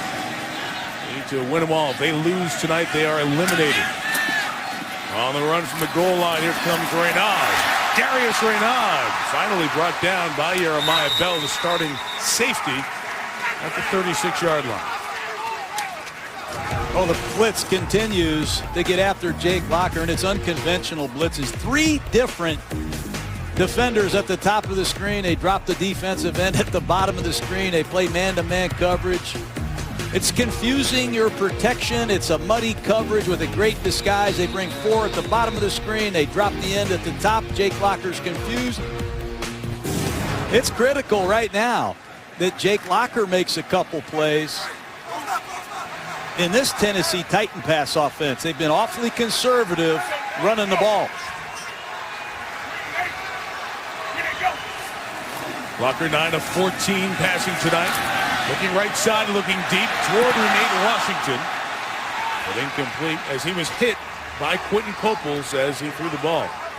So, John, you showed all that blitz pressure. Let's just talk about what the Jets defense has done this year. When they've seen inexperienced quarterbacks, first or second year in the NFL, the completion percentage is below 50. The mistakes come a little bit more often. But more veteran quarterbacks they've played have really done a good job against this defense. Perhaps they've seen it before. They understand it a bit better. Handle the pressures. The young quarterbacks have struggled mightily. That's what we've seen the last 2 weeks with Arizona and Jacksonville. Pass on the run by Locker is caught, and open is Michael Preston. To the 42. It's his second catch of the night, and a gain of 22. Run through blitz. The van to center picks it up, and once again the Heidelberg student Prince runs a comeback. Internal blitz. The center handles it. Locker's out clean to his right. Ball's thrown perfectly to Preston, who did an excellent job in a one-on-one situation, beating Kyle Wilson. Throw another play-action pass. 43, they'll give it to Johnson, got to the edge, and get about 3 yards as Cromartie ends up knocking him out of bounds. Tennessee Titans have been in a lot of crazy games here at home this year, Mike. They've been blown out a couple times. They've squandered ball games. They have a new offensive coordinator, a young quarterback, a 4th-string center. Somehow, some way, they got to find the right play and execute it. Kyle Devan had to come in earlier tonight. Kevin Matthews got hurt. Locker throws to Washington with the catch. It's a good-looking drive. And a gain of 12 at Kyle Wilson, the tackle. Hey, John, I noticed watching Tennessee the last 3 or 4 weeks, when Locker hits 1 or 2, his confidence builds. He gets on that back foot and throws it. Good 5-step one-hitch rhythm. Ball's thrown with good timing, good zip, good location. And that's what they told us here, Mike. When Locker's in rhythm and throwing the ball confidently, he can really throw it nicely. And right now, he's done a nice job these last 2 throws. 28, out of the pocket, throws complete yet again. And Kendall Wright worked the sideline inside the 15-yard line. That's part of playing fast, and Matt Hasselbeck is someone who's really helped ingrain that. Veteran quarterback, started the Super Bowl for Seattle. Did well as a starter last year, won 2 games this year when Locker was out with injury. he's such an important influence on Locker. And one of those things is playing fast and tempo. Great mentor to have, 37 years old. Great player. Chris Johnson running as Tennessee has it inside the red zone. And you have to admire Hasselbeck, John. He could be playing on this team. Their record might be better if Hasselbeck was playing instead of the growing pains of Locker learning. Well, he won a couple games clearly this year for the Titans. I like the fact he shares his knowledge with Locker. And he's going to need to share some of that knowledge here because Jake Locker has struggled throwing the football in a red zone. And it's the hardest place there is to throw it. The windows are tight. Everything happens faster, and the defenses are different.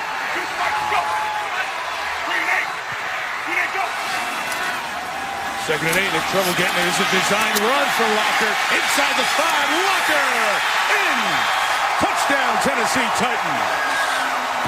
That's the exact play that Colin Kaepernick of the San Francisco 49ers thrashed the Jets with in the Meadowlands. Bunch formation. It's going to be a bunch crunch with Chris Johnson leading it, and Jake Locker is going to run behind 4 different Tennessee Titans. They pulled Michael Roos, their Pro Bowl tackle. You got to credit Chris Johnson with the kick-out block. And Jake Locker, you think this is a quarterback or a running back playing quarterback? What a great effort. First rushing touchdown of the season. He had one last year as well.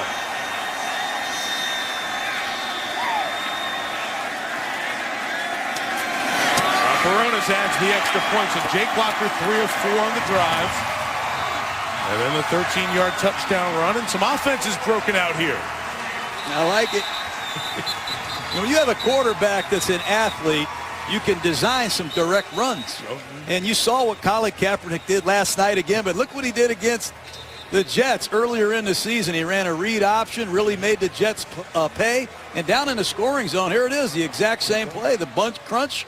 Direct snap to the quarterback. Frank Gore led it. You got to credit this Tennessee Titans staff. They're 4-9. They're playing with 4 different starters in their offensive line out, and their 4th-string center, Jake Locker. Excellent play, but they're pulling some ideas out of what they saw earlier, and Jake Locker gives you an opportunity to run some of these direct runs. But isn't that the beauty of football and why you guys as coaches are 3:30, 3:45, well, maybe that's just you, watching tape? Because if it worked against this team once before, there's always a chance we can come back and use it against you again. Hey, if there's $20 bills spitting out of that teller, I'm going to go get some of that. Go right back to the ATM. If it worked against the Jets, I'm putting it in and running it. Yep. You're darn right. That's been going on for years. But what a heck of a drive. You love to see an offense answer another offense's touchdown drive with one of their own. That's a great confidence builder if you're a Titan fan, and it's obviously a great confidence builder for Jake Locker against a very good defense. You get to see a little bit of that unique athleticism that he has that people were raving about him in the draft, and the Titans took him at the number 8 spot out of Washington.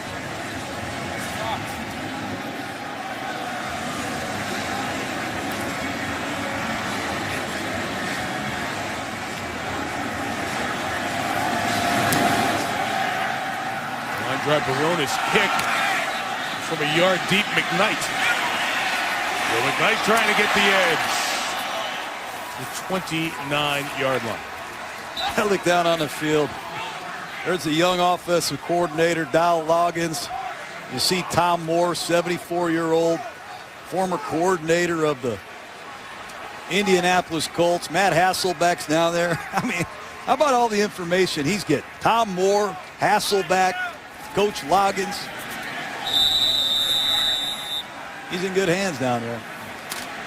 See what this Tennessee Titan defense is made of.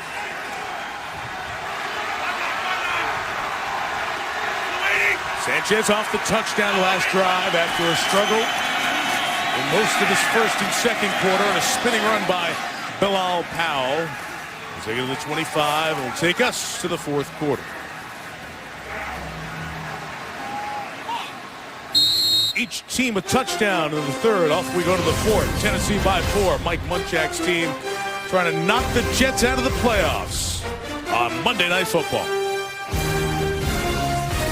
14-10 Tennessee. Off we go to the fourth quarter. Mike Tirico, John Gruden, Lisa Salters, and our Monday Night Football crew here in Nashville. 2nd and 4 with Sanchez. Bilal Powell working this drive. It will be 3rd and 2 coming up for New York.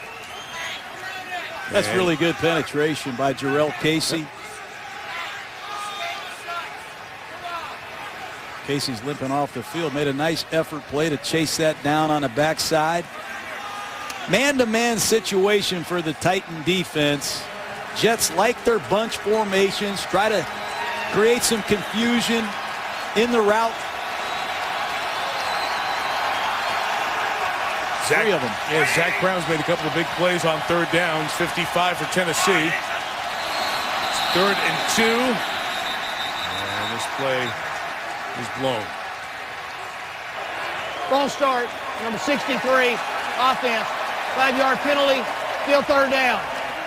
And it's Jason Smith, who was once the 2nd overall pick by St. Louis and did not work out there. They traded Wayne Hunter to get Smith at the end of the season. See him at the top of your screen. He's going to flinch early. Critical penalty. He was in there as the extra offensive lineman on that play, and now back to the bench as it's 3rd and 7. Ayers at the bottom of the screen, number 56, their best pass rusher. Let's see if he can get after Ferguson when they need him the most. Clock running down. Sanchez trying to get the snap quick. Timeout. Got the timeout first. He come off a false start penalty. First team timeout. Jets.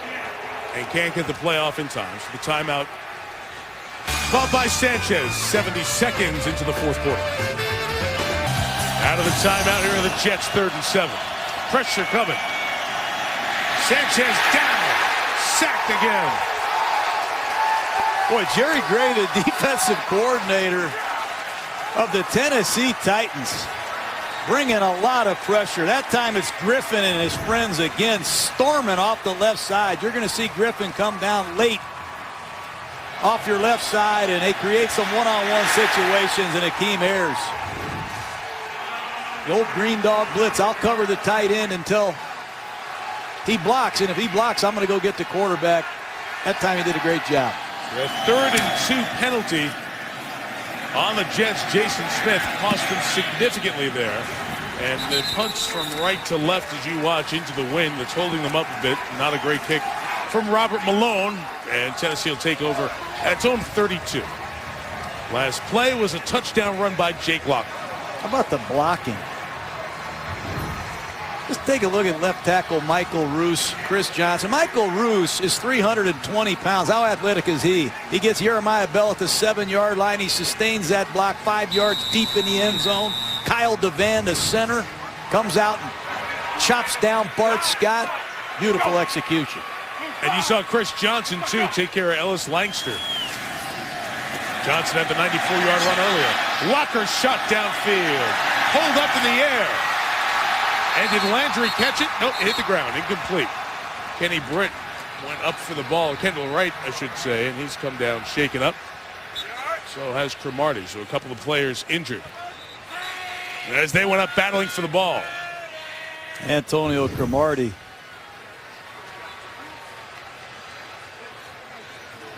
Great hang time, and let's just hope everybody's okay, but Wright is still down. Timeout.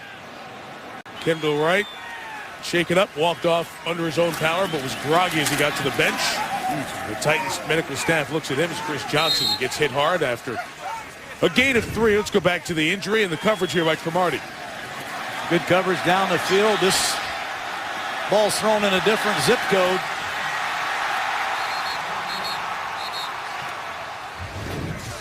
Not a good decision that time by Jake. He had Quinn Johnson wide open in the flat.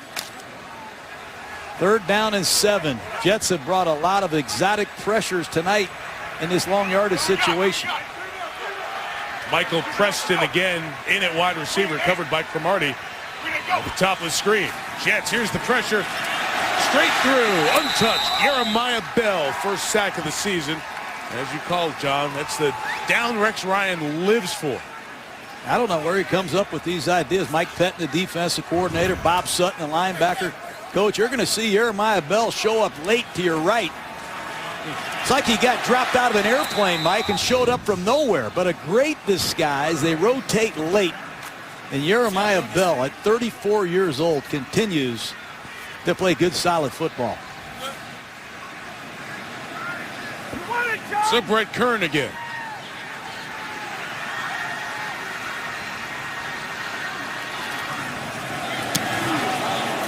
Flags down, 2 of them. As Kern's kick is, they're caught again by Curley. 43 yards on the kick. Let's see what Walt Coleman and company have.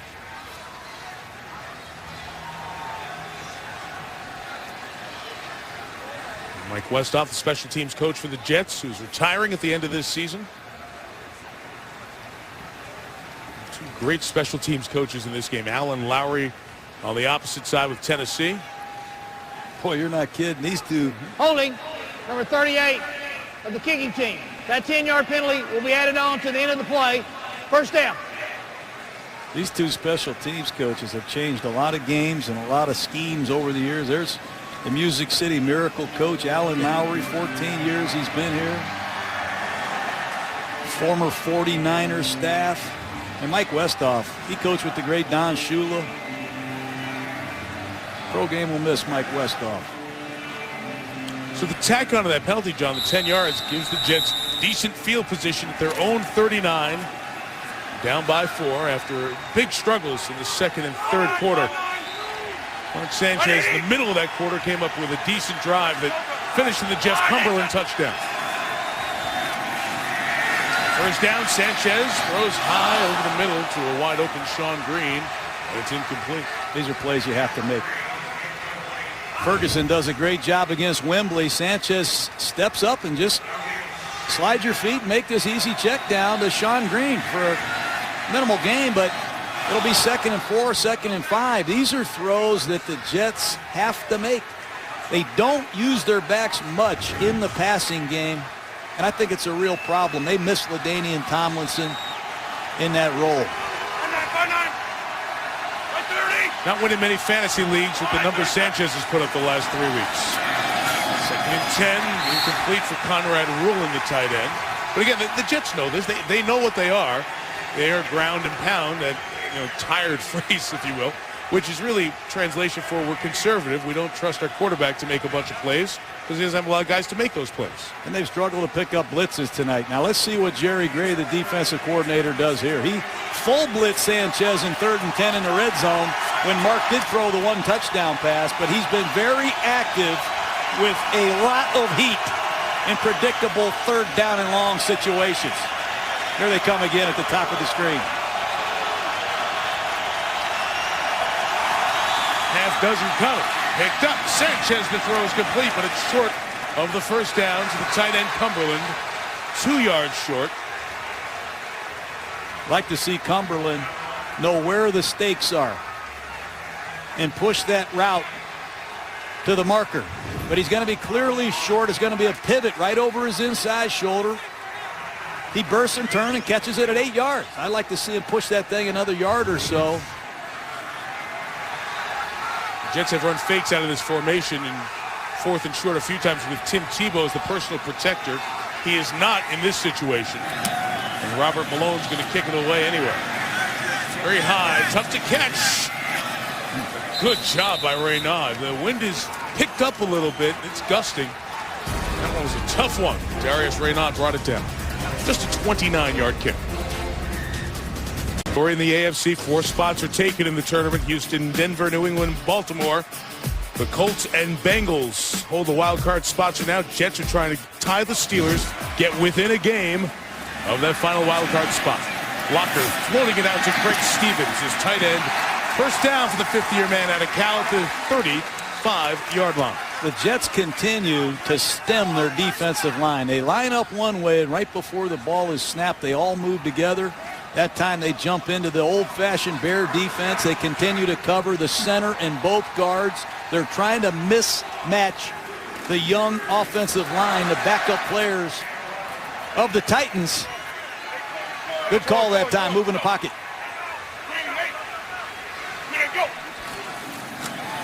First down, a little read and a give to Chris Johnson, who fights hard to get a yard plus. This could be coming back for another Deuce Latui penalty. Oh, Stevens, Holding, 88. number 72, offense. 10-yard penalty, still first down. It's going to be hard to run. The Jets continue to stem the defensive line. They're going to cover the center and both guards, and you're going to see the holding call right here on the right guard, Deuce Latui. I thought they got tight end, number 88, Craig Stevens. But clearly Latui tackles DeVito. I'll give it. You could have had Stevens also. I'll give that to you. Stevens held too. They all held that. I thought I had you there on that one, but hey, there have been a lot of options tonight for Tennessee. 12 flags, 14 points.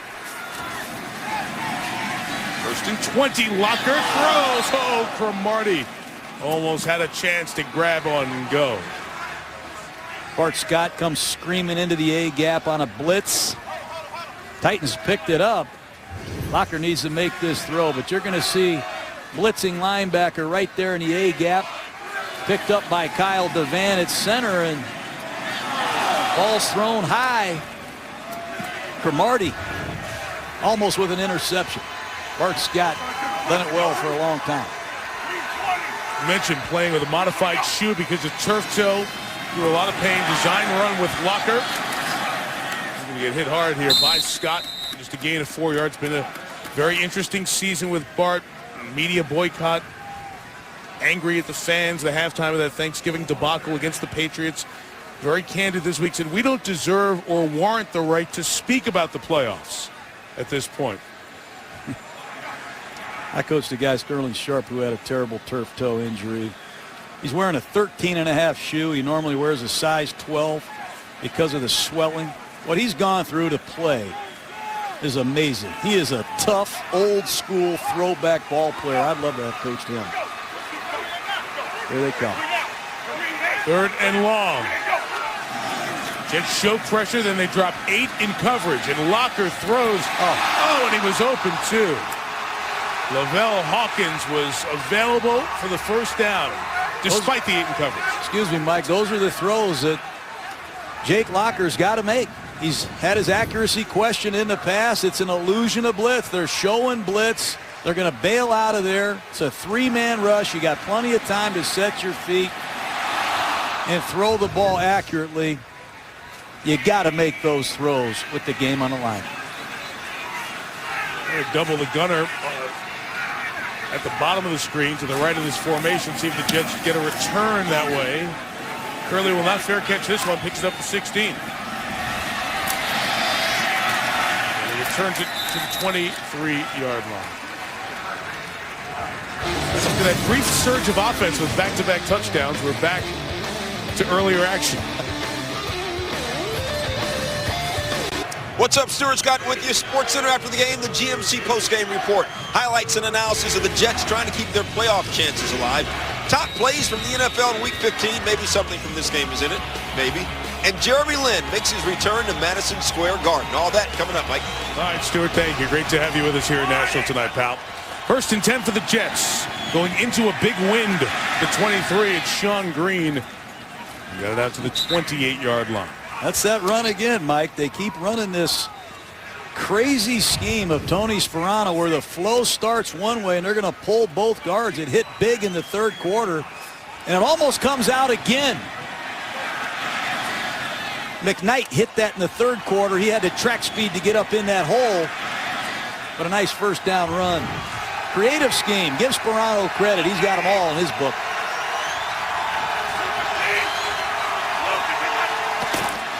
The 18, again a run. Here he is up the middle, and the first down for Sean Green. Just past the 23-yard line. A couple of drives left here for the Jets inside of 8 minutes, down 4. Needing to win to keep their playoff hopes alive. The best scenario for the Jets, the easiest one to understand, is win these 3 games against Tennessee, San Diego, and at Buffalo. See Cincinnati lose to Pittsburgh, and then both of those teams lose in Week 17. That's the simplest way to get your arms around how this poor Jets team could find a way in.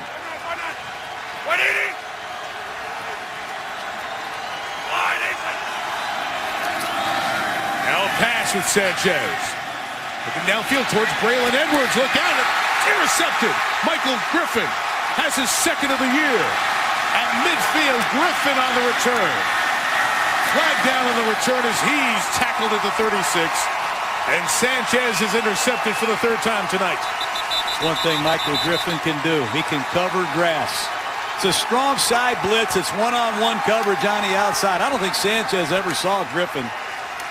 He rolled over the top of that, almost fair caught it. After the interception on the return team, 10-yard penalty, first down. Blitz is picked up off of Sanchez's left side, and he's going to throw it to the top of your screen. You watch free safety Michael Griffin just blur the screen and intercept this ball with ease.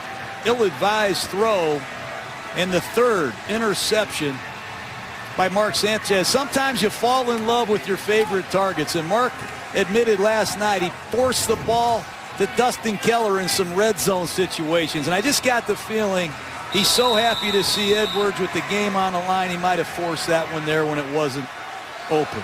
And they are going into a wind that is picked up. I mentioned it has stiffened in the last 30 minutes or so, going right to left. Chris Johnson carries to the 44-yard line. And Chris Johnson, outside of that one long run, he hasn't done much tonight, but just watch the range of free safety Michael Griffin. Mark is late. Telegraphed that throw to Edwards, and any good free safety in this level is going to pick your pocket. You mentioned Chris Johnson, 16 carries for 20 yards beside the 94-yard home run. So the Jets defense has mostly done the job tonight. There's Sanchez, 3 interceptions, 16 on the season. A season that has been full of changing cast, not the people they plan to have around them, but as we said, what's the direction for the Jets in the future? It's hard to tell. Mark Sanchez has a lot of money due, $8.25 million next year because of the contract extension that happened once the Jets checked in on Peyton Manning, and Peyton said thanks, but I'll go to Denver. They got back, nobody moved, so no flag, 3rd and 5. Locker trying to get around the edge, using the speed, tries to dive forward. That mark is a yard short of the first down and out of bounds at 5:49. Interesting situation for Mike Munchak, but what a great effort by Muhammad Wilkerson. You want to see a 305-pound athlete flash? Number 96 comes out of the pile and does everything he can to knock Jake Locker out of bounds, just shy of the first down. You saw there on the replay, he should probably be marked back a bit because he stepped out of bounds well before that jump and stretch, and then he almost took out his cornerback, Jason McCourty. It's the 9th punt of the night for Brett Curry. Caught by Curley at the 7th. Mike Munchak showing a lot of confidence in his defense. Had great field position there after the interception. 2 inside runs to Chris Johnson, gained nothing. And then a design quarterback run to Locker. Showing a lot of confidence in his defense, or you could say a lack of confidence in his young quarterback and young offensive line with the game at stake. 3 turnovers tonight. Sanchez one shy of Andrew Luck, who has the most. Phillip Rivers also has had a fumble-filled season.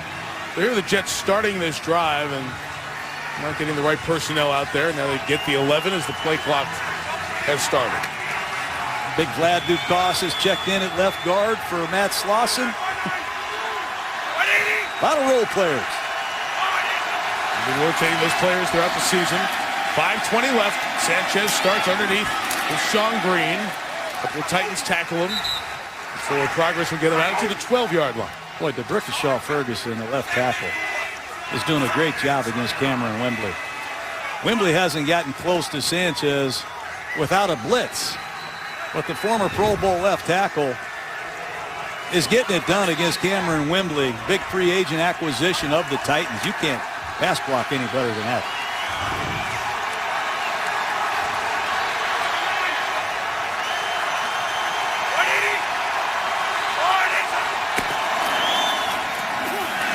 Green first down and more. Sean Green to the 28-yard line. Altaron Werner hanging on for the ride. This Sean Green, when it gets to be the fourth quarter, people get tired of seeing him. Let's see if we can listen to this full speed if you want to be a free safety. Watch him rip this thing right up in there and arrive on contact. Good blocking up front by the Jets. Weak side isolation. Hard running Sean Green. I like that.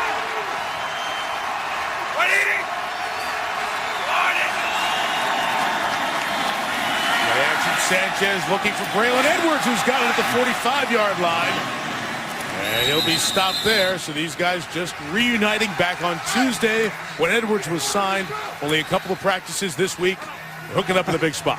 What a catch by Edwards. Mark Sanchez comes out of the play-action pass and throws this ball before Edwards turns. This ball's going to get in on him. What an excellent job of finding the ball in its flight and making a beautiful reaction to glove it. That's hard to do, especially when you just got here 3 days ago.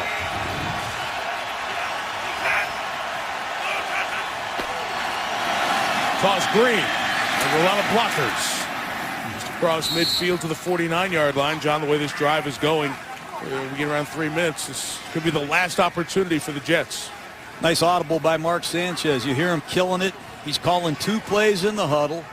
If he doesn't like the play that's called, he yells out, kill, kill, kill, and he activates the second call. That time it was a bunch, crunch, toss play. Well executed.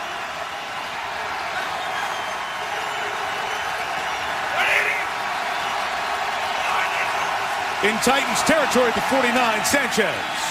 Looking and throw as receiver slipped coming out of the break. It was Marty Gilliard. And it's incomplete with 2:38 to go. So the wins were ugly, but they came against Jacksonville and against Arizona, the first back-to-back wins of the season. Braylon Edwards reacquired because Stephen Hill got hurt. Some old faces come back. And this ever-changing cast, and now the Jets down to their final few plays to try to keep these very faint playoff hopes alive. No doubt they're in 4-down territory. Bunch formation. They're going to try to generate a pick play at the bottom of the screen. Sanchez with the pressure on, gets rid of it. Had to dump it off because he was about to get hit, and he got hit by 3 Titans with a flag. No flag, but yeah, there's a flag right by Sanchez. Personal foul, rubbing the passer, hit the quarterback in the head. 15-yard penalty, first down.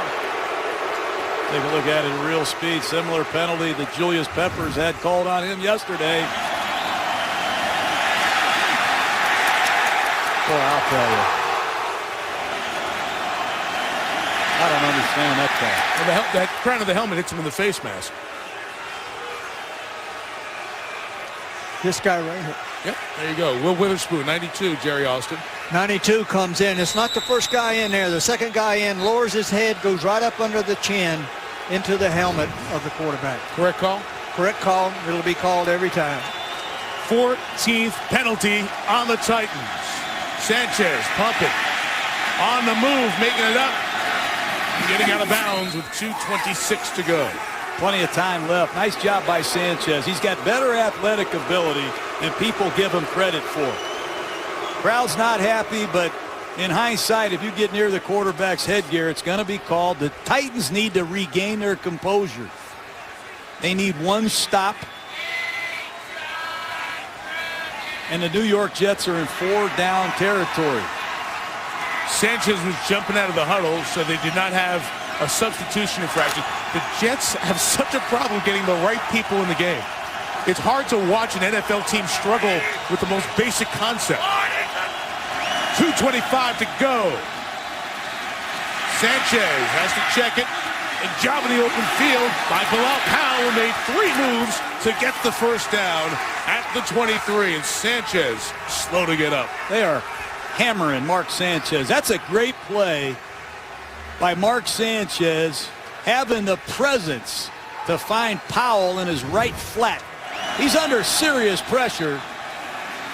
Scrambles to his right, and Powell does a lot for him after the catch. at the 2-minute warning. Jets trying to drive and save their playoff hopes.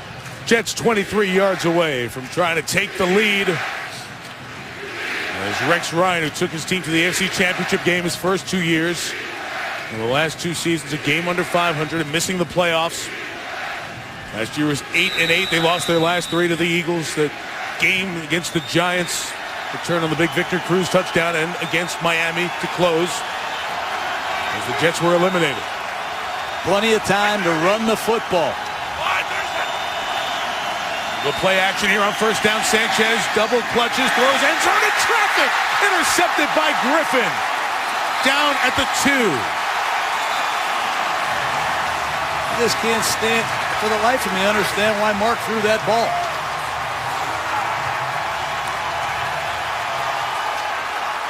As good as he competed in that possession to end it with his 4th interception, it's just hard for me to believe. Late down the middle, telegraphing throws, and the former Pro Bowler Michael Griffin just reads them like a book. Going to fake the ball to your left side, come out and look late down the middle, and it's a prayer. Now with 2 timeouts and 1:51 left, the game is not over. The Jets, if they can get a stop, have a chance to get the ball back with about 3/4 of a minute left. But Mark Sanchez, who had a 4 and a 5 interception game in his rookie season, has thrown 4 here tonight. From the 2, they just give to Quinn Johnson, the fullback, who gets no yards. The Jets immediately stop it at 1:45. Well, the Jets are going to jump into this 46 Bear defense and congest all of these running lanes. It'll be interesting to see if Mike Munchak moves the pocket one time with his young quarterback and tries to throw the football. But I would not be handing it to Quinn Johnson in this situation. Would you even risk throwing the ball down here? I wouldn't be handing it to Quinn Johnson. Got them off the goal line. Last 2 Jets possessions have ended in interceptions.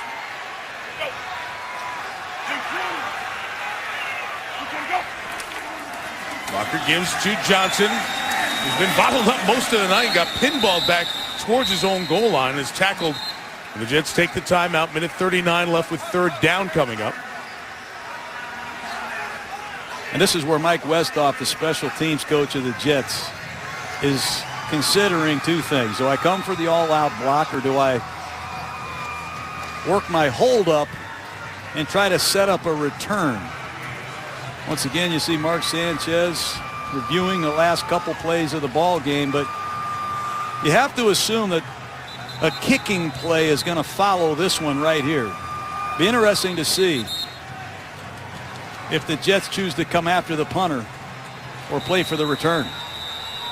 GMC postgame coming up on SportsCenter as soon as we are done. It is 3rd down. The Jets are out of timeouts. You'd expect Tennessee to keep it on the ground. They do with Johnson. There's his carry. Down to the, up to the 5, I should say. And now it'll run with the play clock spinning as well. A quick math, and the Jets should see that 4th down play come off with about 52 seconds left. See if Tennessee runs it all the way down and takes the timeout before the punt. And Mike Munchak, the Hall of Fame offensive lineman, the head coach of the Titans, right next to an official. So as that play clock winds down, he'll call the timeout. Jets are going to have time, Mike, to execute a few plays. See big Muhammad Wilkerson still out there in the huddle. They like sending big bodies at the punter. And Wilkerson's the biggest, best athlete on this football team. Now, earlier you saw Brett Kern punt that was short. That was into the wind. This is the wind at his back.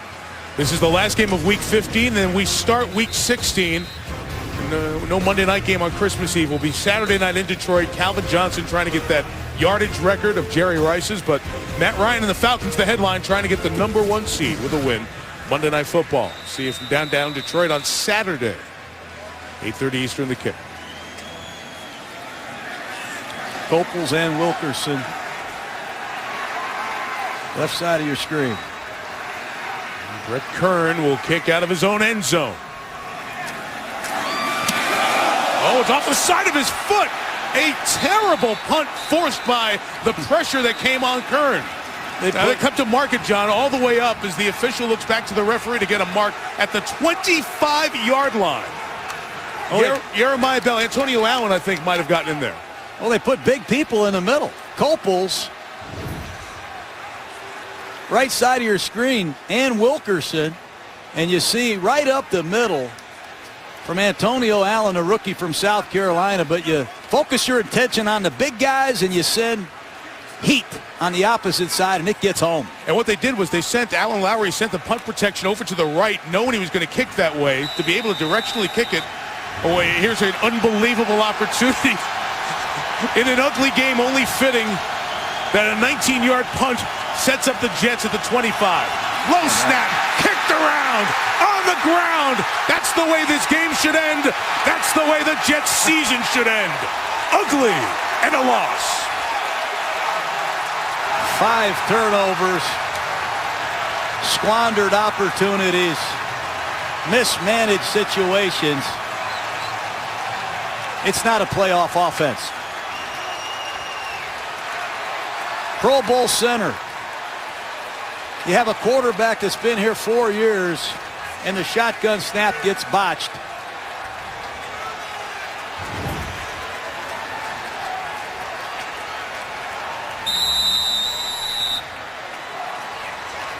Amazing night of futility for the Jets offense. That's unbelievable. It's really incredible. So Jake Locker will get his 3rd NFL win. The Jets will be eliminated from postseason contention. Miami still mathematically alive at 6-8. The last 3 possessions for the Jets end up with 2 interceptions and the fumble on the snap. This will be hard to get over if you're a member of the Jets. Again, the Jets defense gave up that one long run, the 94-yard run by Chris Johnson, the highlight. And this incredible season of mistakes by the Jets will end in a 2nd consecutive year not going to the playoffs. Tennessee 14, the Jets 10. With John Gruden, Lisa Salters, our entire ESPN team, Mike Tirico. Good night from Nashville. Remember, we'll see you Saturday night to start Week 16 with the Lions and the Falcons. This has been a presentation of ESPN. So is SportsCenter, which starts next.